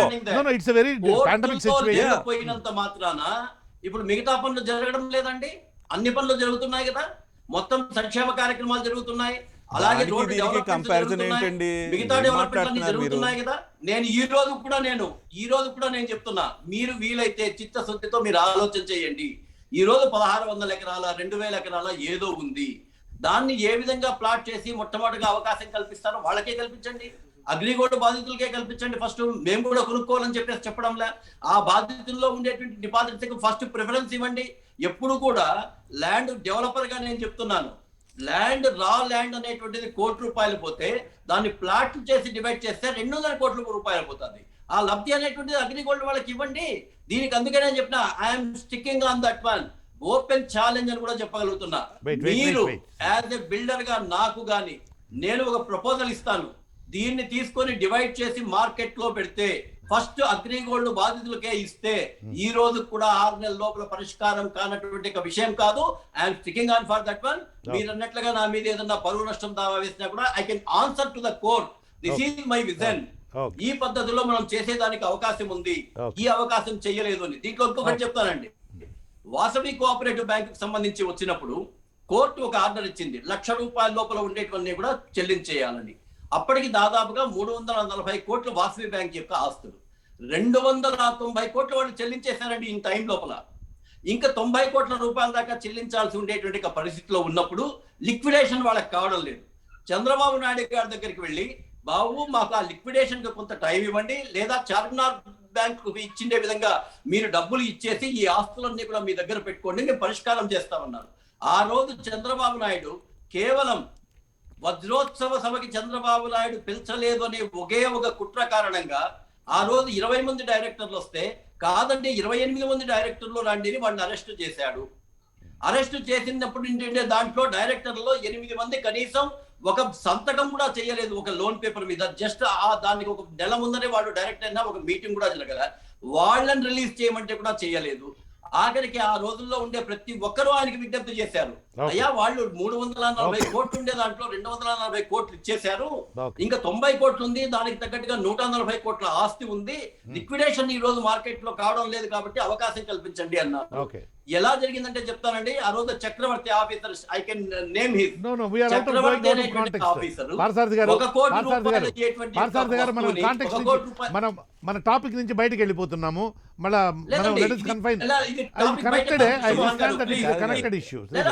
ఒకే ఒక నిమిషం. 1 కోటి రూపాయల విలువ చేసేటువంటి ఒక ఆస్తిని అవును బ్యాంకు ద్వారా తీసుకొని 30 లక్షల రూపాయలకు అమ్మిండేటువంటి ప్రూఫ్ తీసుకొని పోయి నేను చంద్రబాబు నాయుడు గారి దగ్గర కూర్చొని ఈ విధంగా ప్రభుత్వంలో అధికారులు మోసం చేస్తున్నారు అని చెప్పిన తరువాత వాసవి బ్యాంక్ వాళ్ళని రిలీజ్ చేశాడండి. అంటే ఇక్కడ నేనేమంటానంటే ప్రభుత్వంలో అడ్డం పెట్టుకుని ఈ చట్టాలను అడ్డం పెట్టుకుని ఆఫీసర్లు మోసం చేయడానికి ఉంటారు. అందుకనే నేనేమంటున్నా, బహిరంగ వేలం కింద మొట్టమొదటి అవకాశం అగ్రిగోల్డ్ వాళ్ళకి ఇవ్వండి, దానికన్నా ఎక్కువ ధర వస్తే ఇస్తాము, వేరే వాళ్ళకి ఇస్తామనే కండిషన్ మీద ఇవ్వండి, ఇది శాశ్వత పరిష్కారం అవుతుంది. కోర్టుకు మీరు ఈ విధంగా మేము చేస్తాము అంటే కోర్టు అడ్డం చెప్పే ప్రసక్తి లేదు. చేస్తాము అనే చిత్తశుద్ధి మీ దగ్గర ఉండాలి. ఆ చిత్తశుద్ధి ఉంటే చాలా ఇష్యూస్ ఉంటాయండి. మొదట అగ్రిగోల్డ్ వాళ్ళకి ఇచ్చినా కూడా వాళ్ళ వెనకాల వీళ్ళు ప్రాక్సీలుగా మారుతారు, వాళ్ళ వెనకాల వేరే వ్యక్తులు వస్తారు. ఒక్క నిమిషం శ్రీధర్ గారు, మీరు క్విక్ గా రెస్పాండ్ అవుతాను. అగ్రిగోల్డ్లో 2-3 వాళ్ళకి 2-3 ఆబ్లిగేషన్స్ ఉన్నాయి. ఒకటి బయట థర్డ్ పార్టీ అప్పులు ఉన్నాయి, 2 బ్యాంకుల అప్పులు ఉన్నాయి, 3 డిపాజిటర్ అప్పులు ఉన్నాయి, 4 సైట్స్ దగ్గర సైట్ అంటే అమ్ముతున్నాం అని చెప్పి అడ్వాన్సులు తీసుకుని ఉన్నారు, సైట్ రిజిస్ట్రేషన్ చేయని వాళ్ళు ఉన్నారు. ఇలాంటి కేటగిరీ ఆఫ్ అప్పులు కానీ లేకపోతే వాళ్ళ ఆబ్లిగేషన్స్ కానీ చాలా రకాలు ఉన్నాయి. మీరు అన్న విధంగా సింగిల్గా డిపాజిటర్లు ఒక్కరే లేరు అగ్రిగోల్డ్కి, ఇన్ని రకాల వాళ్ళు ఉన్నారు. దానికి ఒక ప్రాసెస్ అనేది కోర్టు ముందే జరగాలి. మీరు నేను అనుకుంటే జరిగేది కాదు, అది కోర్టు ముందరే మొత్తం లిస్ట్ అంతా తయారు చేసి సబ్మిట్ చేశారు. రెండో అంశం, మీరు వాసవి కోఆపరేటివ్ బ్యాంక్ది చెప్పారు కాబట్టి మీకెంత తెలుసు నాకు అంతే తెలుసు. చక్కమైన విషయాలు చెప్పారు. చంద్రబాబు నాయుడు గారి హయాంలో కృషి కోఆపరేటివ్ బ్యాంక్ ఏంది ఉట్టి కృషి వెంకటేశ్వర లోపల, చార్మినార్ కోఆపరేటివ్ బ్యాంకు ఎండి చనిపోయాడు, సూసైడ్ చేసుకున్నాడు, మిగతా వాళ్ళని ఏమీ టచ్ చేయలేదు ఎందుకంటే ఎక్కువ మంది ముస్లిమ్స్ ఉన్నారు. కానీ వాసవి కోఆపరేటివ్ బ్యాంకు డైరెక్టర్స్ అందరూ ఒక మీటింగ్ పెట్టుకుని జూబ్లీస్లో పెట్టుకుని అప్పులు ఎలా క్లియర్ చేద్దామని మీటింగ్ పెట్టుకుంటూ ఉంటే బస్సును పంపించి మొత్తం మీరు అన్నారు 28 మంది పెద్దవాళ్ళు, అందులో 6-7 మంది 50 years 60 years అబోవ్ ఉన్న వయసులో ఉన్నవాళ్ళు, వాళ్ళందరినీ బస్సు ఎక్కించి డైరెక్ట్గా జైలుకి పంపించేసిన హయాంలో చంద్రబాబు నాయుడు హయాంలో జరిగింది. ఇవన్నీ కూడా ప్రజలకు తెలుసు. అంటే ఇప్పుడు అగ్రిగోల్డ్ దగ్గరికి వచ్చేటప్పుడు ఏం చేశారంటే చంద్రబాబు నాయుడు గారు పిక్ అండ్ చూస్ మెథడ్లో ఒకరిద్దరిని అరెస్ట్ చేసి మిగతా వాళ్ళని వదిలిపెట్టేశారు చంద్రబాబు నాయుడు హయాంలో. ఎందుకంటే ఆస్తులు ఎక్కువ ఉన్నాయి కాబట్టి ఆస్తుల్ని దారాదత్తం చేశారు వాళ్ళు set of group of people. Chandrababu Naidu గారి హయాంలో అది జరుగుతున్నప్పుడు కింద ఉన్న పత్తిపాటి పుల్లారావు కానీ దేవినేని ఉమామహేశ్వరరావు కానీ XYZలు మిగతా వాళ్ళు ఇందాక కానిస్టేబుల్ కూడా రిజిస్ట్రేషన్ చేసుకున్నట్టు అలాగో ఒక 20 మంది వాళ్ళకున్న కోరిక వాళ్ళకున్న డిమాండ్ బట్టి వాళ్ళు ఆ డైరెక్టర్ని పట్టుకుని రిజిస్ట్రేషన్లు చేయించేసుకున్నారు. ఇవన్నీ జరిగినాయి. బుల్లింది లాస్ట్లో వచ్చిన బుల్లింది చైనా షాప్ అని అనమాట. ఇంకా కృష్ణ ఓకే మళ్ళీ వస్తాను. Krishna go head. నేను అద్దెపల్లి శ్రీధర్ గారు చెప్పిన దానికి కొనసాగింపుగా చెప్పదలుచుకున్నాను. ఎన్నో విషయాల్ని శ్రీధర్ గారు కొన్ని అంశాలను బయటికి తీసుకొచ్చారు. కొన్ని స్థలాలని వాళ్ళు అప్పుడు అధికారంలో ఉండేటువంటి వాళ్ళు కొంతమంది బినామీల పేరుతో కానీ అట్లా స్వాహా చేశారనేటువంటి ఒక అంశాన్ని తీసుకొచ్చారు. నిజంగా కూడా అట్లా జరిగి ఉండొచ్చు ఖచ్చితంగా. ఇంకొకటి కూడా నేనేం చెప్పదలుచుకున్నానంటే, అప్పుడు ఒక స్టేట్మెంట్ బొత్స సత్యనారాయణ గారు ఒక స్టేట్మెంట్ ఇచ్చారు. ఏం స్టేట్మెంట్ అంటే, అగ్రిగోల్డ్ కు సంబంధించి మొత్తం ఆస్తుల విలువ 36,000 కోట్ల రూపాయలు ఉంటే ఇప్పుడు 4,000 నుంచి 7,000 కోట్ల రూపాయలు చూపిస్తున్నారు, మిగతా దాన్ని స్వాహా చేసేటువంటి ప్రయత్నం చేస్తున్నారు అనేటువంటి విధంగా ఒక స్టేట్మెంట్ ఇచ్చారు. అది తెలుగుదేశం ప్రభుత్వ హయాంలో. నేనేమి పాయింట్ అవుట్ చేయదలుచుకున్నానంటే, ఇది ప్రభుత్వం వైపు నుంచి కూడా లేకపోతే శ్రీధర్ గారిని నెగిటివ్ పాయింట్ కాదు నేను అనేది, ఒకవేళ గత ప్రభుత్వ హయాంలో మ్మ్. ఇలాంటి అక్రమాలు జరిగి ఉంటే మ్మ్. ఇప్పుడు ప్రభుత్వంలో ఖచ్చితంగా వాటి మీద విచారణ జరపండి, మ్మ్. వాటిని నిగ్గు తేల్చండి. ఎందుకోసం అంటే మ్మ్. ఈ డబ్బులన్నీ డిపాజిట్ దారులే. మ్మ్. ఆ డబ్బులు కానీ తిరిగి వచ్చినాయి అనుకోండి, ఎక్కువ మంది డిపాజిట్ దారులకు మనం డబ్బులు ఇవ్వడానికి అవకాశం ఉంటుంది. అవును. నిజంగా ప్రభుత్వంలో ఉండేటువంటి వాళ్ళు ఇలాంటి తప్పులు చేస్తే మ్మ్. మనం ఖచ్చితంగా అలాంటి పనిషబుల్ క్రైమ్ కదా. 5 ఏళ్ళు దాంట్లో సరిపోతుందా మనం కృష్ణ? కేవలం ఆరోపణల వరకు పరిమితం చంద్రబాబు అవ్వద్దు. నాయుడు చేసినటువంటి అబద్ధమేనండి. ఎన్ని కృష్ణ చంద్రబాబు నాయుడు చేసినటువంటి ఎన్ని కుంభకోణాల మీద దర్యాప్తు జరపాలి, ఎన్నిటి నుంచి డబ్బులు వసూలు చేయాలి? 5 ఏళ్ల కాలంలో ఈయన 5 ఏళ్ళు సరిపోతుందా? దానికి మీరే చెప్పండి. ఎంత కృష్ణమోహన్ గారు, ఎంత స్థాయిలో మీరు జరిగాయి? చంద్రబాబు నాయుడు గారి మీద నేననేది ఏంటంటే, ఆ, చంద్రబాబు మీ- నాయుడు మీ గారి మీద సూచన మీరు బాగుంది. allegations ఏమైనా మీ చేయొచ్చు, సూచన ఎవరికి ఆ స్వేచ్ఛ ఉంటుంది. మీ ఎందుకోసం సూచన అంటే, బాగుంది. నాకు అభ్యంతరం కూడా లేదు. ఆ, మీ సూచన నా బాగుంది. point ఎందుకంటే చెప్తాను. డిపాజిట్ దారులకు మంచిగా నేను- వడ్డీతోటి కూడా డబ్బులు Yes. వచ్చేస్తాయి. డిపాజిట్ దారులకు అయితే మంచి వడ్డీతోటి కూడా నేనేమంటానంటే- వస్తాయి. యా. నేనేమంటానంటే, మీరు పదే పదే గత ముఖ్యమంత్రి చేసినటువంటి దాని మీద మీరు మీకు స్వేచ్ఛగా విమర్శ చేస్తున్నారు, నాకు అభ్యంతరం లేదు. నేనేమంటానంటే, అలాంటి తప్పులు చేసినటువంటి వాళ్ళని ఖచ్చితంగా బోన్ లో నిలబెట్టడం వల్ల ఇంకొకళ్ళు చేయకుండా ఉంటారు అనేటువంటిది ప్రభుత్వం వైపు నుంచి నేను చెప్పాను. తర్వాత నేను ఒక ఒకటి యాడ్ చేస్తాను, కావాలి. పార్థసారథి గారు చెప్పిన దానికి కొనసాగింపుగా, పార్థసారథి గారు చెప్పిన దానికి ఒక మంచి సూచన, దానికి కొనసాగింపుగా ఏం చెప్పదలుచుకున్నానంటే, ఈ మొత్తము అగ్రిగోల్డ్కి సంబంధించి 23,000 ఎకరాల భూములు ఉన్నాయండి. 23,000 ఎకరాల భూములు గుర్తించినాయి. వాళ్ళు 16,000 ఎకరాలు తిరిగి వాళ్ళు ఇచ్చారు. అదే విధంగా 7,000 ఎకరాలను గుర్తించడం జరిగింది. 23,000 ఎకరాలు ఉన్నాయి. 1,00,000 చదరపు అడుగుల స్థలాలు ఉన్నాయి. అదే విధంగా హాయ్లాండ్ 58 ఎకరాల్లో ఉంది. అదే విధంగా నేషనల్ హైవేకి సంబంధించి ఈ చినకాకాని కాజా మధ్యలో 10 ఎకరాల భూమి ఉంది. ఇవన్నీ చాలా విలువైనటువంటి భూములు. పార్థసారథి గారు చెప్పినటువంటిది ప్రాక్టికల్ గా అవకాశం ఉంటే ఈ ప్రభుత్వం అమలు చేస్తే నిజంగా అగ్రిగోల్డ్ బాధితులకు ఉపయోగమైంది. ఎలాంటి వీటిని డెవలప్ చేసి అమ్మటం ద్వారాగా, 1 రూపాయిని 2 రూపాయల విలువతో చేసి దాన్ని అమ్మటం ద్వారాగా అగ్రిగోల్డ్ బాధితులకి చాలా ఉపయోగం అవుతుంది అనేటువంటిది ఒకటి. మీరు ఒక వాల్యుబుల్ అంశాన్ని బయటకు తీసుకొచ్చారండి ఈ మొత్తం చర్చలో. అదేమిటి అంటే, ఇలాంటి కంపెనీలు పెట్టడం వెనక, నడవటం వెనక పొలిటికల్ పీపుల్, వాళ్ళకి సంబంధించినటువంటి వాళ్ళు ఉంటున్నారు అనేటువంటిది ఒక కీలకమైనటువంటి అంశాన్ని బయటకు తీసుకొచ్చారు. మీరు ఒక అంశాన్ని గమనించడం, దానికి నేను ఒక యాడ్ చేయదలుచుకున్నా. పొలిటికల్ పీపుల్ అదే విధంగా ఇలాంటి వాళ్ళకి వత్తాసు పలకటం వల్లే ఇలాంటి సంబంధించినటువంటి కంపెనీలు పదే తప్పులు చేసేటువంటి ఉన్నాయి. అనుమతులు ఇచ్చేటువంటి సందర్భాల్లో కృష్ణ ఇంకొకటి ఉండండి. కృష్ణ ఒక్క నిమిషం ఆగండి. ఇటువంటి కంపెనీల్లో పార్థసారథి గారికి కోపం వస్తుందేమో కానీ, ఇటువంటి కంపెనీలకు వత్తాసు ఇచ్చేటువంటి వాళ్ళల్లో భారతీయ జనతా పార్టీ, ఆ పార్టీకి ఉన్నటువంటి ఇతర సంస్థలకు సంబంధించినటువంటి వాళ్ళు చాలా ఎక్కువ ఉన్నారు. దీని మీద చాలా ఎగ్జాస్టివ్గా స్టడీ చేశాను. బహుశా 2 తెలుగు రాష్ట్రాల్లో కూడా చాలా తక్కువ మంది ఆ స్థాయిలో స్టడీ చేసి ఉంటారు. అంత స్టడీ చేశాను. ఇటువంటి సంస్థలను ప్రాసిక్యూట్ చేయించడంలో పోలీస్ డిపార్ట్మెంట్ తోటి నేను చాలా క్లోజ్గా కూడా వాళ్ళకి హెల్ప్ చేస్తున్నాను. సో బాగా స్టడీ చేశాను. 100% వాస్తవం. ఈ రోజున కేంద్ర ప్రభుత్వం కార్పొరేట్లకు ఈ దేశాన్ని దారాదత్తం చేసే విధంగా ఈ రోజున కేంద్ర ప్రభుత్వ వైఖరి అనేటువంటిది ఉంది. దాని వల్ల ఈ రోజున భారతదేశం నష్టపోతున్నటువంటి పరిస్థితి ఉంది. మీరు అన్న దాంట్లో నేనేమి అది ఎగ్జాగరేషన్ అనుకోవట్లా, వాస్తవ దగ్గర ఉండేటువంటి ఆరోపణ.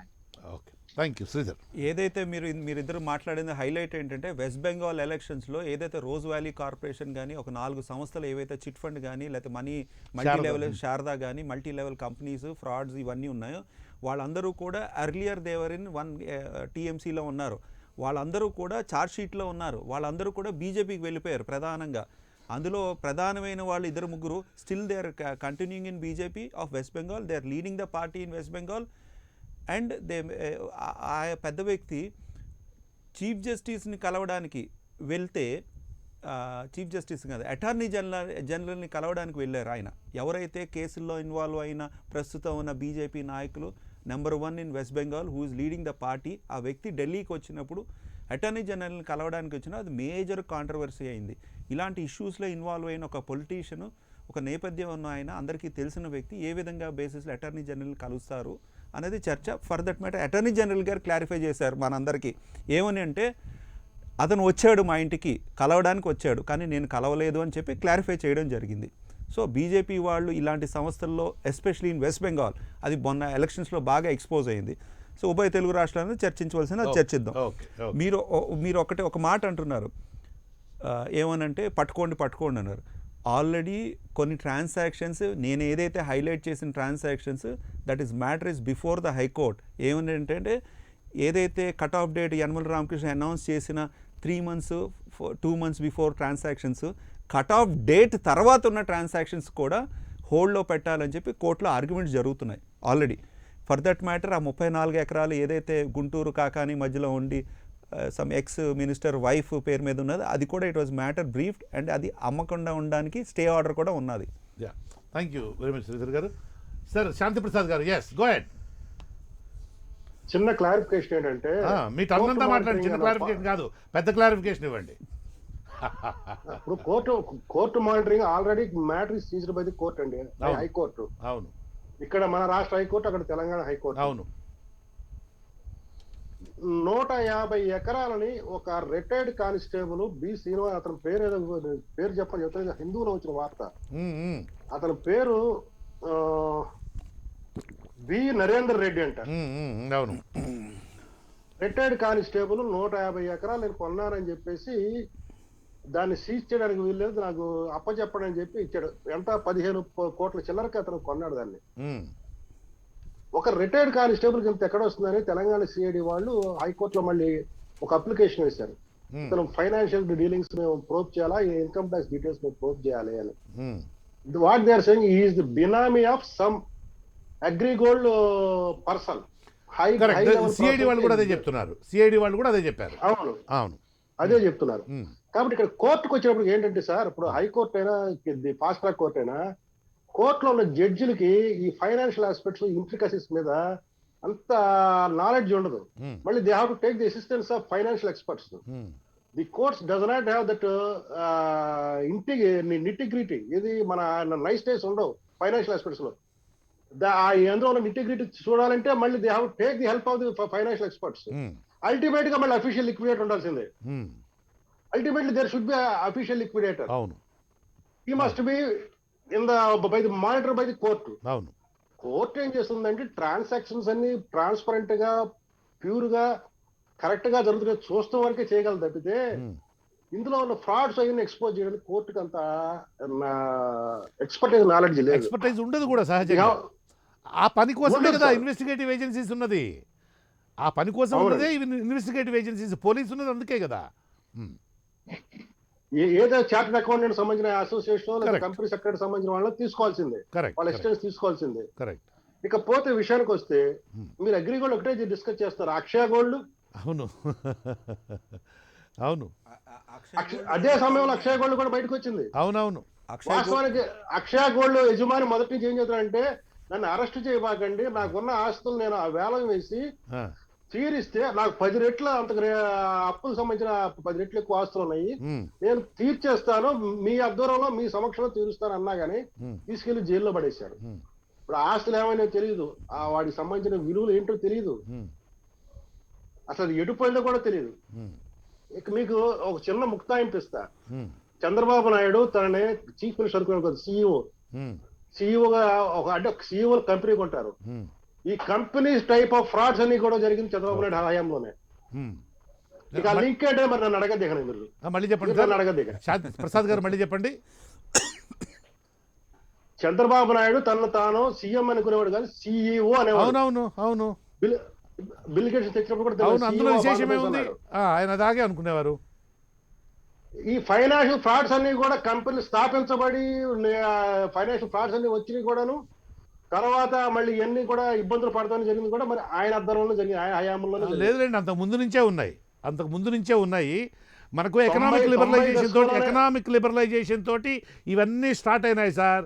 చంద్రబాబు నాయుడు అంటే చంద్రబాబు నాయుడు అక్కడ ఉండడం అనేది ఒక ఇన్సిడెంట్ అంతే, అది ఒక యాక్సిడెంటో ఇన్సిడెంటో అంతే తప్ప చంద్రబాబు నాయుడు హయాంలో చంద్రబాబు నాయుడుకి వీడి పాలు పోసి పావులన్నింటినీ పెంచారనడం ధర్మం కాదు అది. పెరిగిన తర్వాత అది ఉండొచ్చు కానీ ఈ పావుల్ని పాలు పోసి పెంచింది మాత్రం చంద్రబాబు నాయుడు కాదు. ఈ కంపెనీస్ అన్ని యాంబే అనేటువంటి కంపెనీ, ఈ కంపెనీ వీటన్నిటికీ మూలమైనటువంటిది. అది ఆ వాసుకి అని పాములన్నిటికీ రాజు వాసుకి అనేది ఎట్లయితే ఉంటుందో అలాంటి వాసుకి అనేటువంటి పాము, దాని నుంచి అనేకమైనటువంటి నేటివ్ కంపెనీస్ అన్నీ కూడా పుట్టుకొని వచ్చి కొన్ని 100,000 కోట్ల రూపాయల ప్రజాధనాన్ని మోసం చేస్తూ ఉన్నాయి ప్రజల నుంచి. Go head. చిన్న విషయం చెప్తాను మీకు, చిన్న విషయం. మీకు మాకు అనుభవం ఉన్నది, మన వయసు వాళ్ళని చూసాం. యా, మనం చిన్నప్పుడు గవర్నమెంట్ స్కూల్లో చదువుకున్నాం, జెడ్పీ హై స్కూల్లో చదువుకున్నాం. అవును. 90 దశకంలో వచ్చిన తర్వాత కార్పొరేట్ కాలేజీలు మొదలైనవి, కార్పొరేట్ హాస్పిటల్స్ మొదలైనవి. ఆ, దోపిడీ ఏ స్థాయిలో జరిగింది? అవును. ఎడ్యుకేషన్ అనేది వ్యాపారంగా మారిపోయింది. చిట్ ఫండ్లు ఏ టైంలో ఎక్కువ ఫ్లరిష్ అయినాయి? అవును, ఎవరి టైంలో ఫ్లరిష్ అయినాయి? అవును. చాలా రాష్ట్రాలు అసలు మీకు చెప్తారు, కంపెనీస్ యాక్ట్ కింద మీరు డిబెంచర్లు తీసుకుంటే ఫ్లోటింగ్ ఛార్జ్ ఇవ్వాలా, ఆ, కానీ డిపాజిట్లు తీసుకోవడానికి అప్పుడు అంత ఆర్బీఐ స్ట్రిక్ట్ రూల్స్ లేవు. ఉమ్, ఈ ప్రైవేట్ కంపెనీలన్నీ ఏం చేసినాయి, డిబెంచర్లు తీసుకుంటే ఫ్లోటింగ్ అసెట్స్ ఇవ్వాలని చెప్పి వస్తుందని ఛార్జ్ ఉమ్, ఈ డిపాజిటర్లు రైట్ చేసినాయి. ఉమ్, మార్గదర్శి అట్లా వచ్చిందే కదా. అవును, అవును, ఈ నాగార్జున గానీ మిగతా అన్ని కంపెనీలన్నీ వచ్చి అట్లానే కదా. అవును, అవును. తర్వాత ఆర్బీఐ కొద్దిగా బోల్ట్ నెట్లు టైట్ చేయడం వల్ల ఆ ఎన్బిఎఫ్సి దాదాపు కొలాప్స్ అయింది. ఉమ్, వాస్తవాలు కావు ఇవన్నీ. అవును, అవును. నాకు తెలిసిన నాకు తెలిసిన వ్యక్తి అగ్రిగోల్డ్లో పనిచేశాడండి, సూపర్వైజర్ మేనేజర్ కింద పనిచేశాడు. అక్కడున్న లోటుపాట్లు నేర్చుకుని శాంతి ప్రసాద్ గారు చెప్తున్నారు, బయటకు వచ్చి వేరే కంపెనీ, అలాంటి కంపెనీ కాదు, అక్షయ్ గోల్డ్లో పనిచేశాడు. ఉమ్, అక్షయ్ గోల్డ్లో రీజనల్ హెడ్ కింద విజయవాడకి ఇన్ఛార్జ్ కింద పనిచేశాడు. అక్కడ ఎక్స్పీరియన్స్ గెయిన్ చేసి తన అభయ గోల్డ్ అని పెట్టాడు. ఉమ్, అభయ గోల్డ్ పెట్టి నా 2-3 ఆస్తులు కొనడానికి కూడా వచ్చాడు నాకు తెలిసిన వ్యక్తి. నేను అన్నాను, ఇంత పెద్దోడు ఎలాగ అయిపోయామంటే మొత్తం చెప్పి, లేదు ఇంత ఆస్తులు ఉన్నాయి, ఇవి ఉన్నాయి, ఇది ట్రేడింగ్ కదా అంటే ఫైనలీ జైలుకి వెళ్ళాడు. తను కూడా అభయ్ గోల్డ్ అతను కూడా జైలుకి వెళ్ళాడు.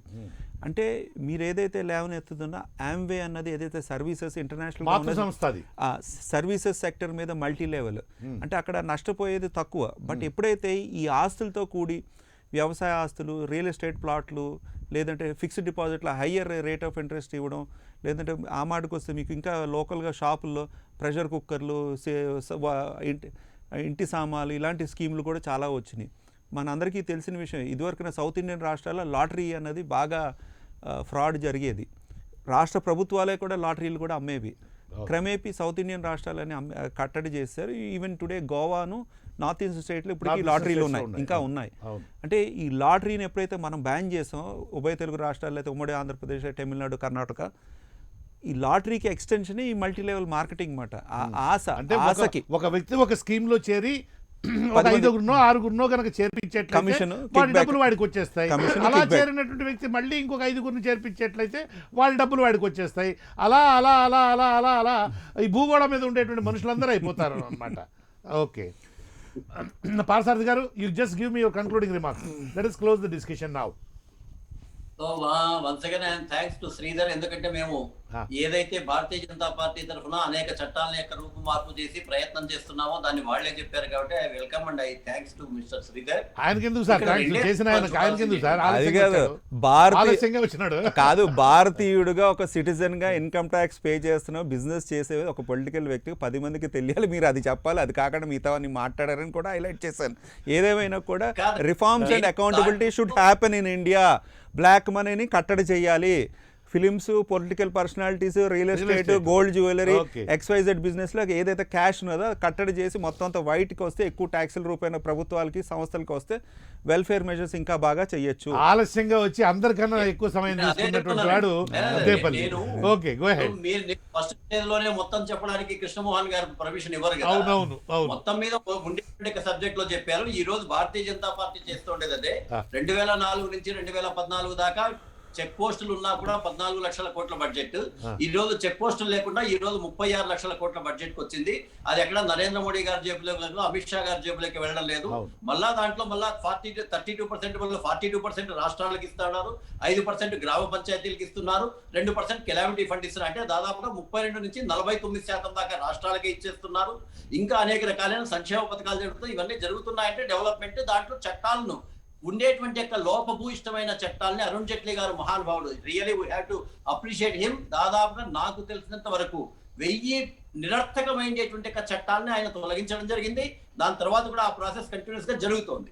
అయితే ఇక్కడ నేను చెప్పేటువంటి ఒకటేనండి, దాని నుంచి గుణపాఠం నేర్చుకుని ఈ రోజు వైఎస్ఆర్సీపీ ఖచ్చితంగా మంచి చేసింది అనుకోండి, బెనిఫిట్ మాకు కాదు కదా. మీరు మంచి చేయకూడదని కోరుకోవాలి. రాజకీయ కక్ష మాకుంటే, రాజకీయ కక్ష రాజకీయంగా రావాలనే కోరిక మాకుంటుంది, కానీ మీరు డెవలప్ కాకూడదు, ప్రజలకు మోసం చేయాలనేటువంటిది ఉండదు. దాని విషయంగానే నేను సలహా ఇస్తున్నా. ఈ రోజు కూడా నేను ఏం చెప్తానంటే, సరైనటువంటి వ్యక్తులతో ఒక కమిటీ వేసి అగ్రిగోల్డ్ లో ఉండేటువంటి మేధావులందరినీ అలాగే కూడా ఎవరైనా డివిజన్ బెంచ్ డిపాజిట్ దగ్గర. చేసింటే శాంతి ప్రసాద్ లాంటి వాళ్ళు అట్లాంటి అడ్వకేట్స్ ని వాళ్ళందరినీ కూడా తీసుకొని Okay. పరిష్కారానికి ప్రయత్నం చేయండి. Okay. నేను ఎప్పుడైతే పరిష్కారం కోసం ప్రయత్నం చేయకుండా Okay, sir. కేవలం ప్రభుత్వ డబ్బులు ఇవ్వడానికి మాత్రమే concluding remarks ఎందుకు చెప్పకూడదు, sir? మీరు కన్క్లూడింగ్ రిమార్క్స్ ఎందుకు చెప్పకూడదు సార్? ఏదైతే ఆగాలి, ఆగాలి. నేను మీకు చెప్తున్నాను, ఇప్పటికైనా సరే దయచేసి దాంట్లో స్ట్రింజెంట్ యాక్షన్ తీసుకోండి. Thank you. Let the Thank you. దాని యొక్క బెనిఫిట్ అనేటువంటిది వైఎస్ఆర్సీపీ పార్టీకే రానివ్వండి, మొట్టమొదటి ప్రజలందరూ కూడా బాగుపడితే చాలని thank you very much. Krishna, just conclude, just give me your concluding remarks shortly. ఇక్కడ ఈ భూములకు సంబంధించినటువంటి దాంట్లో ఈ రోజున ప్రభుత్వం ఒక కీలకమైన ప్రకటన చేసిందండి. అప్పిరెడ్డి గారు అవును, ఏపీ టిట్కోకి అదే విధంగా రాష్ట్ర గృహ నిర్మాణ సంస్థకు తీసుకుంటామని చెప్పారు. అవును, నిజంగా మంచి పరిణామం కూడా. వాళ్ళు అడుగుతున్నారు కూడా బాధితులు. అవును. ఇదే దాన్ని దళితులకు సంబంధించినటువంటి భూమి కొనుగోలు పథకం కూడా ఒకటి ఉందండి. ఈ భూమి కొనుగోలు పథకానికి లేకపోతే ఇళ్ల స్థలాలు, మొన్న ఇళ్ల స్థలాలు 30,70,000 ఇళ్ల స్థలాలు ఇచ్చారండి రాష్ట్ర ప్రభుత్వం వైపు నుంచి కొంత ప్రయత్నం చేసింది. అలాంటి దాంట్లో కూడా ఈ అగ్రిగోల్డ్ సంబంధించినటువంటి ఏమన్నా ఉపయోగపడే ఊళ్ళకి దగ్గరకు ఉంటే తీసుకొని ఉంటే కూడా బాగుండేది. ఇవన్నీ ఏమిటంటే ఈ పరిష్కారానికి రాష్ట్ర ప్రభుత్వం డబ్బులు ఇచ్చేటువంటి ప్రయత్నం అయితే చేస్తుంది. ఇంకా పరిష్కారం దిశగా, ఇంకా బాధితులకు మేలు జరిగేటువంటి దిశగా, త్వరితగతిన మేలు జరిగేటువంటి దిశగా ప్రయత్నం చేస్తే రాష్ట్ర ప్రభుత్వం వైపు నుంచి వాళ్ళు ఇచ్చినటువంటి హామీని అమలు చేసుకున్నట్టు ఉంటుంది. కాబట్టి ఆ విధమైనటువంటి ప్రయత్నాన్ని భవిష్యత్తులో అయినా చేస్తే బాగుంటుంది అనేటువంటి నా అభిప్రాయం. Thank you. శాంతి ప్రసాద్ గారు, you have less than 1 minute. Sir, అన్ని ఫ్రాడ్లకి కారణం ప్రభుత్వమే నేను అంటాను. ఎందుకంటే ప్రభుత్వం సక్రమంగా పాలన చేస్తే ఏ ప్రభుత్వం అయినా సరే ఇటువంటి ఫైనాన్షియల్ ఫ్రాడ్స్ జరగవు. మీకు చిన్న ఉదాహరణ నేను ముగించేస్తా. మనందరికీ తెలుసు, మన చిన్న మధ్యతరగతి వాళ్ళం బిల్డింగ్ కట్టుకుంటాం. అయితే బిల్డింగ్ కట్టుకోవాలంటే టౌన్ ప్లానింగ్ అధికారికి వెళ్ళి పర్మిషన్, ప్లానింగ్ ఇవన్నీ చేసుకుని రావాలి. మనం ఏం చేస్తామంటే బిల్డింగ్ కట్టేస్తాం. ముందు ఆ టౌన్ ప్లానింగ్ ఆఫీసర్ వస్తాడు, చూస్తాడు, స్లాబ్ వేసే వరకు అడే మాట్లాడు, స్లాబ్ వేసిన తర్వాత వస్తాడు, నాకేంటంటాడు, వాడికి ఎంతో కొంత ఇస్తాం. అంత అయిపోయిన తర్వాత వాడి దాడు పుచ్చుకొని వెళ్ళిపోతాడు. ఈ లోపు రిటైర్ అవుతాడో లేకపోతే ట్రాన్స్ఫర్ అవుతాడు. బిల్డింగ్ వేసిన తర్వాత అప్పుడు మళ్ళీ గవర్నమెంట్ వస్తుంది. ఎందుకు నువ్వు కట్టి ఇల్లీగల్ కన్స్ట్రక్షన్ అయితే రెగ్యులర్ చేసిన డబ్బులు కట్టు, లేదంటే ఈ బిల్డింగ్ కూల్చేస్తా ఉంటారు. అసలు బిల్డింగ్ కట్టక ముందు ఈ ప్రాసెస్ మొదలెడితే వీడికి మధ్యతరగతి వాడి డబ్బులు మిగిలినాయి. వీడు డబ్బులు ఉద్యోగస్తులు తీసుకునేవాడు కాదు, ప్రభుత్వానికి వెళ్ళేది సక్రమంగా అది. కాబట్టి లోపం ఎక్కడ ఉంది? ప్రభుత్వం మానిటరింగ్ లో వ్యవస్థలో కొంత లోపం ఉంది. అది ప్రభుత్వాలే కట్టడి చేసుకోవాలి. ప్రజల్లో కూడా అవేర్నెస్ రావాలా. ఓకే, మీరు ఏదైతే లేవనైతే అంశాలు బిల్డింగ్ రెగ్యులరైజ్ స్కీమ్ మీద హైకోర్టులో ఆర్గ్యుమెంట్స్లో అది వచ్చినప్పుడు ఏమన్నారంటే ప్రభుత్వానికేమో డబ్బులు వస్తున్నాయి, ప్రజలకేమో రెగ్యులరైజ్ అవుతుంది, అక్కడ ల్యాండ్ అక్కడంతా రేషియోస్ ఫాలో అవ్వట్లేదు, ఎవరైతే ప్లానింగ్ ఆఫీసర్స్ ఉన్నారో, ఎవరైతే స్టాఫ్ ఉన్నారో ప్లానింగ్ డిపార్ట్మెంట్, వాళ్ళ మీద కూడా యాక్షన్ తీసుకోండి అని చెప్పి కోర్టులో మన ఆర్గ్యుమెంట్స్ అయినాయి. ఏదైనా ఉభయ తెలుగు రాష్ట్రాల్లో కొంచెం అకౌంటబిలిటీ కంపారిటివ్లీ మిగతా రాష్ట్రాలతో పోలిస్తే బెటర్గా ఉన్నది మన టౌన్ ప్లానింగ్ కానీ అదర్ డిపార్ట్మెంట్స్. బట్ ఏదైనా ఇంకా మీరు అన్నట్టు పర్ఫెక్ట్ అకౌంటబిలిటీ రావాలి. అందరూ కూడా మనం ఇలా ఇల్లీగల్ యాక్టివిటీస్ చేయకూడదు. అండ్ అగ్రిగోల్డ్కి కొంతవరకు ఇబ్బంది ఉన్నది కాబట్టి కోర్టు కాబట్టి కొంతవరకు జరగలేదు. బట్ ఏదైనా వచ్చే సంవత్సరం లోపల అన్ని విధాలుగా మేము ప్రయత్నిస్తాం ప్రభుత్వం తరఫున, పార్టీ తరఫున కూడా. Thank you very much. ఈరోజు చర్చా కార్యక్రమంలో పాల్గొన్న పార్థసారథి గారు, శ్రీధర్ గారు, ఆలస్యంగా వచ్చిన అద్దెపల్లి శ్రీధర్ గారు, శాంతిప్రసాద్ గారు, కృష్ణాంజనేయులు గారు, థ్యాంక్ యూ వెరీ మచ్. ఇది ఈరోజు స్ట్రైట్ టాక్ చర్చా కార్యక్రమం. చూస్తూనే ఉండండి ప్రైమ్ 9.